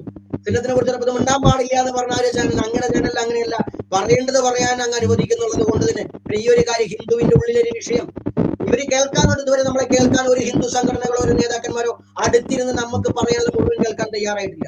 അത് അങ്ങയുടെ ഈ ഒരു ചാനലിലൂടെ അങ്ങ് പറയിപ്പിക്കുമ്പോൾ അങ്ങയുടെ ഈ ചാനൽ കാണുന്നവരെല്ലാം മനസ്സിലാക്കും. നമ്മൾ ഒരിക്കലും ഭിന്നിക്കാൻ വേണ്ടിയിട്ടല്ല. ഇത് ഒന്നിക്കണമെങ്കിൽ ഔദാര്യം വേണ്ട, കൃത്യമായിട്ടുള്ള തുല്യത, ശങ്കരാചാര്യരുടെ അതേ തുല്യത ശങ്കരാചാര്യ പരമ്പരയുടെ അതേ തുല്യത, ശങ്കരാചാര്യ ഗുരുക്കന്മാര്, ശങ്കരാചാര്യ പരമ്പരപ്പെട്ട സന്യാസിമാരുടെ 4-5 ആശ്രമങ്ങളുടെ സന്യാസിമാരുടെ അതേ പാരമ്പര്യത്തോടുള്ള പരിഗണന നമ്മുടെ പാരമ്പര്യത്തിന് ലഭിച്ചേ മതിയാകും, നമ്മുടെ ജനതയ്ക്ക് ലഭിച്ചേ മതിയാകും. ഞങ്ങൾക്ക് ഒരിക്കലും അവരെ ഗുരുവായി കാണാൻ കഴിയും. ഞങ്ങൾക്ക് ഗുരു ഞങ്ങളുടെ ഗുരുക്കന്മാരാണ്. ആ പ്രാധാന്യം ഞങ്ങൾക്ക് ഉണ്ടായിരിക്കും. അല്ലാണ്ട് അടിമത്വം ഞങ്ങൾ അംഗീകരിക്കില്ല. അപ്പൊ ഹിന്ദു ധർമ്മത്തിൽ അടിമത്വം ഉണ്ട്, ഇന്ന് നിലനിൽക്കുന്നത് അനുഭവിച്ചുകൊണ്ടാണ് പറയുന്നത്. വിട്ടുനിർത്തലുകളുണ്ട്, അത് മാറണം. അത് മറ്റുള്ളവർക്ക് കുഞ്ഞലം കൂട്ടാൻ വേണ്ടി പറയല്ല നമ്മൾ. അവര് നമ്മളെ ആക്രമിച്ച നമ്മളെ ഒപ്പമുണ്ട്. എന്നാൽ നമുക്ക് ഇടയിലുള്ള പ്രശ്നം തീർക്കണം. അവരുടെ ഇടയിലുണ്ട് ഒസാനും മറ്റുള്ളവരൊക്കെ ആയിട്ടും ദലിത് ക്രൈസ്തവരൊക്കെ ആയിട്ടുണ്ടാവേണ്ട ആ വിഷയം അവര് തീർക്കട്ടെ. ഇവിടുത്തെ പ്രശ്നം മറ്റു മാസത്തിൽ ഇടപെടേ വേണ്ട. ഇത് നമ്മുടെ തറവാട്ടിലെ പ്രശ്നമാണ്, ഏട്ടനിയന്മാരുമുള്ള പ്രശ്നമാണ്. അത് നമുക്ക് തീർക്കാം. അതിനുള്ള അവസരമാണ് അങ്ങ് പറയാനുള്ള അവസരം ഉണ്ടാക്കിയത്. അതുകൊണ്ട് തന്നെയാണ് പറഞ്ഞത്. അപ്പൊ കൂടോത്ര മന്ത്രവാദം എന്ത് തന്നെയായാലും ശരി, അത് കൾച്ചറിൽ ആദ്യമത്തെ വിശ്വാസമാണ്. എന്നാൽ അതിൽ മാത്രമല്ല, വേദിക് പാരമ്പര്യം, താന്ത്രിക് പാരമ്പര്യം, ഇസ്ലാമിക ക്രൈസ്തവ പാരമ്പര്യങ്ങളിൽ, ബുദ്ധ പാരമ്പര്യം എല്ലാം തന്നെ നിലനിൽക്കുന്നുണ്ട്. അതൊന്നും തെറ്റല്ല. തെറ്റാകുന്ന ചൂഷണവും അതിര് വിട്ടുകൊണ്ടുള്ള ശരീരത്തോടു കൂടി ചെയ്തിട്ടുള്ള ശരീരത്തിൽ അല്ലെങ്കിൽ മുറിവേൽപ്പിക്കുക, അല്ലെങ്കിൽ അപകട മരണങ്ങൾ സംഭവിക്കുക, അത്തരം കാര്യങ്ങളൊക്കെയാണ് ഉള്ളതാണ്. പിന്നെ കൂടാതെ ഇതിനൊക്കെ ഗുണമുള്ളത് കൊണ്ട്, അനുഭവത്തിൽ സുധാകരനെ പോലെ ഒരു അനുഭവം പറഞ്ഞത് കൊണ്ട് ഒക്കെ ഉള്ളത് തന്നെയാണ്. ഇത് ഇല്ലാണ്ടാക്കാൻ കഴിയില്ല, അത് ഇല്ലാണ്ടാവില്ല. കാരണം വിശ്വാസമുള്ളിടത്തോളം കാലം അതുമായി റിലേറ്റഡ് ആയിട്ടുള്ള എല്ലാ കാര്യങ്ങളും നിലനിൽക്കും. അത് ബാൻ ചെയ്യേണ്ടതല്ല. ബാൻ ചെയ്തത് കൊണ്ട് ഒരു കാര്യങ്ങളും ഇല്ലാണ്ടില്ല. നമ്മൾ വിദ്യാഭ്യാസം കൊടുത്തുകൊണ്ട് ശാസ്ത്രീയ അവബോധം ഉണ്ടാക്കുക. ശാസ്ത്രീയ അവബോധം ഉണ്ടാകുമ്പോൾ വേണ്ടാത്തതിനെ തള്ളാൻ അത് അതിന്റെ ആളുകൾക്കാകും, വേണ്ടതിനെ അപ്പോഴും സൂക്ഷിക്കും. സൈന്റിസ്റ്റുകളൊക്കെ വിശ്വാസിയായിട്ട് ഇപ്പോൾ നിൽക്കുന്നത് അത് ബോധ്യതയാണ്, കേവല വിശ്വാസമല്ല. ഹിന്ദു ധർമ്മം ഏത് ശാഖയാവട്ടെ മിത്തല്ല, സത്യമാണ്, ബോധ്യമാണ്. എന്തായാലും നമ്മുടെ മാൻഡ്രേക്ക് എന്ന് പറയുന്ന കഥാപാത്രത്തെ പിണറായി വിജയൻ എന്ന് പറയുന്ന കേരളത്തിന്റെ മുഖ്യമന്ത്രിയുമായി കൂട്ടിയിണക്കി പറയുന്ന, അതോടൊപ്പം തന്നെ കൂട്ടി വായിക്കേണ്ട ഒന്ന് തന്നെയാണ് ഈ പറയുന്ന സുധാകരന്റെ ഈ കൂടോത്ര വിഷയം, അതല്ലെങ്കിൽ രാജ്മോഹൻ ഉണ്ണിത്താന്റെ കൂടോത്ര വിഷയം. അതുകൊണ്ട് തന്നെ കൂടോത്രം എന്നതായിരുന്നു നമ്മുടെ വിഷയം എന്നിരുന്നാൽ പോലും അതിൽ ഒട്ടേറെ ഘടകങ്ങൾ കവർ ചെയ്തുകൊണ്ട് തന്നെ നമ്മുടെ പ്രിയപ്പെട്ട വിശിഷ്ട അതിഥി ചണ്ടാള ബാബാജി കൃത്യമായിട്ട് നമ്മിലേക്ക് പകർന്നു തന്നു. മറ്റൊന്ന് കൂട്ടിച്ചേർക്കേണ്ടത്, ഹിന്ദു തന്നെയാണ് ഹിന്ദുവിന്റെ ശത്രു എന്നുള്ളത് വീണ്ടും വീണ്ടും എടുത്തു പറയേണ്ടതുണ്ട്. അത് ഇവിടെ പറയുന്നതിനോ അതല്ലെങ്കിൽ ചണ്ടാല ബാബാജി പറയുന്നതിനെ കട്ട് ചെയ്തിട്ട് നാട്ടുകാരിലേക്ക് എത്തിക്കാതിരിക്കാനോ നമ്മൾ ഒരിക്കലും ശ്രമിക്കില്ല. അത് കൃത്യമായിട്ട് കട്ട് ചെയ്തുകൊണ്ട് വേറെ ഒരു ഭാഗമാക്കിക്കൊണ്ട് തന്നെ കൃത്യമായിട്ടും നമ്മുടെ ഹിന്ദു സംഘടനകളുടെ കണ്ണ് തുറക്കാൻ വേണ്ടി തന്നെ ഈ ഒരു ഭാഗം മാത്രം കട്ട് ചെയ്ത് ഞാൻ സെപ്പറേറ്റ് ഒരു വീഡിയോ തന്നെ ഇടും എന്നുള്ളത് ബാബാജിക്ക് ഉറപ്പ് തരികയാണ്. അല്ലാണ്ട് നമുക്ക് ഒളിച്ചോടുന്ന ഒരു സ്വഭാവം ഇല്ലല്ലോ. വരുന്നിടത്ത് വെച്ച് കാണാം എന്നുള്ള രീതിയിൽ തന്നെയാണ് നമ്മുടെ ജീവിതവും നമ്മുടെ പോരാട്ടവും. അതുകൊണ്ട് തന്നെ ചണ്ടാള ബാബാജിയെ പോലെയുള്ള ആളുകൾക്കൊക്കെ നമ്മൾ 100% പിന്തുണ തന്നെയാണ്. അത് നമ്മൾ കഴിയുന്നത് ഏത് രീതിയാണോ അത് ചാനൽ മേഖല ആയതുകൊണ്ട് അങ്ങനെ തന്നെ തരുന്നു. അതുകൊണ്ടാണ് അങ്ങേ മാത്രം ഈ ഒരു വിഷയത്തിൽ അതിഥിയായിട്ട് ക്ഷണിച്ചത്. നമുക്ക് ഇപ്പോ രാജശേഖരൻ ജി ആയാലും വിജയ് തമ്പി സാറായാലും അതല്ലെങ്കിൽ വിദ്യാസാഗർ ഗുരുമൂർത്തി സാറായാലും അവരെയൊക്കെ, അല്ലെങ്കിൽ ആരിഫ് ഹുസൈൻ സാറാണെങ്കിലും എല്ലാവരെയും നമ്മൾ വിളിച്ചിറക്കി വരുന്ന ആളുകൾ തന്നെയാണ്. ആരെയും പങ്കെടുപ്പിക്കാതിരുന്നത് അങ്ങേ പോലെ തന്നെ എനിക്ക് ചിലയിടത്ത് എന്റെ ഹൃദയത്തിലും കൊണ്ടു എന്നുള്ളത് കൊണ്ട് തന്നെയാണ്. അതുകൊണ്ട് ഇപ്പോൾ നമ്മൾക്കറിയാം, ഞാൻ ഏറ്റവും ഇഷ്ടപ്പെടുന്ന ഒരു മൂർത്തിയാണ് നരസിംഹമൂർത്തി. അപ്പോ എന്റെ നാട്ടിലൊരു നരസിംഹമൂർത്തി ക്ഷേത്രമുണ്ട്. അവിടെ ഈ പറഞ്ഞ പോലെ രതീഷ് ശർമ്മ, ഞാൻ പേരെടുത്ത് പറയുക തന്നെയാണ്, രതീഷ് ശർമ്മ എന്ന് പറയുന്ന എന്റെ അടുത്തൊരു സുഹൃത്താണ് അവിടെ പൂജാതി കാര്യങ്ങൾ അതല്ലെങ്കിൽ ഈ പറയുന്ന കർമ്മങ്ങളൊക്കെ പഠിച്ച് പൂജ ചെയ്തുകൊണ്ടിരുന്നത്. അദ്ദേഹം ഈഴവ വിഭാഗത്തിൽപ്പെട്ടതാണ് എന്നാണ് എന്റെ അറിവ്. എന്തായാലും അത് മാറ്റിവെക്കാം. അത്തരത്തിലുള്ള അദ്ദേഹം പൂജാ കർമ്മങ്ങൾ ചെയ്ത് അവസാനം ആ ക്ഷേത്രം പ്രതിഷ്ഠ കഴിഞ്ഞ് ആ ക്ഷേത്രം മഹാക്ഷേത്രമായി മാറിക്കൊണ്ടിരിക്കുന്നു. ആ മഹാക്ഷേത്രമായി മാറിക്കഴിഞ്ഞതോടുകൂടി തന്നെ അവിടുത്തെ വിശ്വാസികൾക്ക് ഇതിനു വേണ്ടി എല്ലാത്തിനും ചുക്കാൻ പിടിച്ച ഈ പറയുന്ന രതീഷ് ശർമ്മ എന്ന് പറയുന്ന ഞാൻ ആർ ശർമ്മ എന്ന് ഉയർത്തിക്കൊണ്ടുവരാൻ വേണ്ടി ശ്രമിക്കുന്ന, കാരണം രതീഷ് എന്ന് പറയുന്ന നമുക്കറിയാം SI ടിന്റുമോൻ എന്ന് പറയുന്ന ആ ഒരു പേരിനോടുള്ളത് കൊണ്ട് ഞാൻ അദ്ദേഹത്തോട് പറഞ്ഞു, ഇന്നു മുതൽ നിങ്ങൾ രതീഷ് ശർമ്മയല്ല ആർ ശർമ്മ എന്നാണ് അറിയപ്പെടുക. അദ്ദേഹത്തിന്റെ മൊഴിമുത്തുകൾ എന്നൊരു പ്രോഗ്രാം ഒക്കെ ആദ്യകാലങ്ങളിൽ നമ്മുടെ ചാനലിലൊക്കെ ചെയ്തിരുന്നു. ഞാനും അദ്ദേഹവും ഉള്ള ഒരു അങ്ങോട്ടും ഇങ്ങോട്ടുള്ള ഒരു ക്വസ്റ്റ്യൻ ആൻസർ പ്രോഗ്രാം ഒക്കെ. അദ്ദേഹം ഇന്ന് ആ ക്ഷേത്രത്തിന് പുറത്താണ്. ഇന്ന് അവിടെ പൂണൂലിട്ട ഒരു ബ്രാഹ്മണൻ വന്നിരിക്കുന്നു. അത് തന്നെയാണ് നമ്മുടെ ജനങ്ങളുടെ ഒരു വലിയ ശോഷണം, അതല്ലെങ്കിൽ ഹിന്ദുവിന്റെ വലിയ ശോഷണം എന്ന് പറയേണ്ടതുണ്ട്. ഞാൻ ഇപ്പോഴും ആ ക്ഷേത്രത്തിൽ പോവാറുണ്ട്. എന്റെ മൂർത്തി അതായതുകൊണ്ട് തന്നെ മൂർത്തിയെ കാണാൻ ഞാൻ പോവാറുണ്ട്. പക്ഷെ എന്റെയൊക്കെ മനസ്സിൽ മനസ്സിന് വലിയൊരു മുറിവ് തന്നൊരു കാര്യമായിരുന്നു അത്. അപ്പൊ ഞാൻ ഏത് ജാതി, ഏത് മതം, ഏത് എന്നുള്ളതിനേക്കാൾ ഉപരി നമ്മുടെ ചുറ്റുവട്ടത്തുമുള്ള എല്ലാ ഹിന്ദുക്കളും ഈ ഹൈന്ദവ സംസ്കാരത്തിലേക്ക് വരുന്ന എല്ലാ മനുഷ്യരും ഒന്നായി കാണുന്ന ആ ഒരു സിസ്റ്റം എന്റെ മനസ്സിൽ പതിഞ്ഞത് കൊണ്ട് എനിക്ക് വലിയ വിഷമം വന്നു. അതുകൂടി കൂട്ടിച്ചേർത്തു എന്നേ ഉള്ളൂ. രതീഷ് ശർമാജി എന്ന് പറയുന്ന ആ ഒരു മനുഷ്യന്റെ ഹൃദയത്തിനേറ്റ ഒരു വലിയ എന്നുള്ളത് ആലോചിച്ചാൽ മനസ്സിലാവുന്ന കാര്യമാണ്. എന്തായാലും ഈ ഒരു വിഷയത്തിൽ ഗംഭീരമായി ചണ്ടാള ബാബാജി നമ്മിലേക്ക് ഈ വിഷയം എത്തിച്ചു എന്നുള്ള ആ ഒരു ചാരിതാർത്ഥ്യത്തോടെ തൽക്കാലം നമ്മൾക്ക് ഈ സെഷൻ ഇവിടെ അവസാനിപ്പിക്കാം. മനുഷ്യരാവണം എന്ന് വാക്കുകളിൽ മാത്രം പോരാ എന്ന് ഒട്ടേറെ നേതാക്കന്മാർക്കുള്ള ഒരു താക്കീത് കൂടിയാവട്ടെ ഈ സെഷൻ എന്ന് മാത്രം പറഞ്ഞുകൊണ്ടുള്ള ചണ്ടാള ബാബാജി ഒരുപാട് നന്ദിയുണ്ട്. മാന്യപ്രേക്ഷകർക്ക് ഒരുപാട് നന്ദി. നമസ്കാരം. ജയ് ഹിന്ദ്, ജയ് ശ്രീറാം.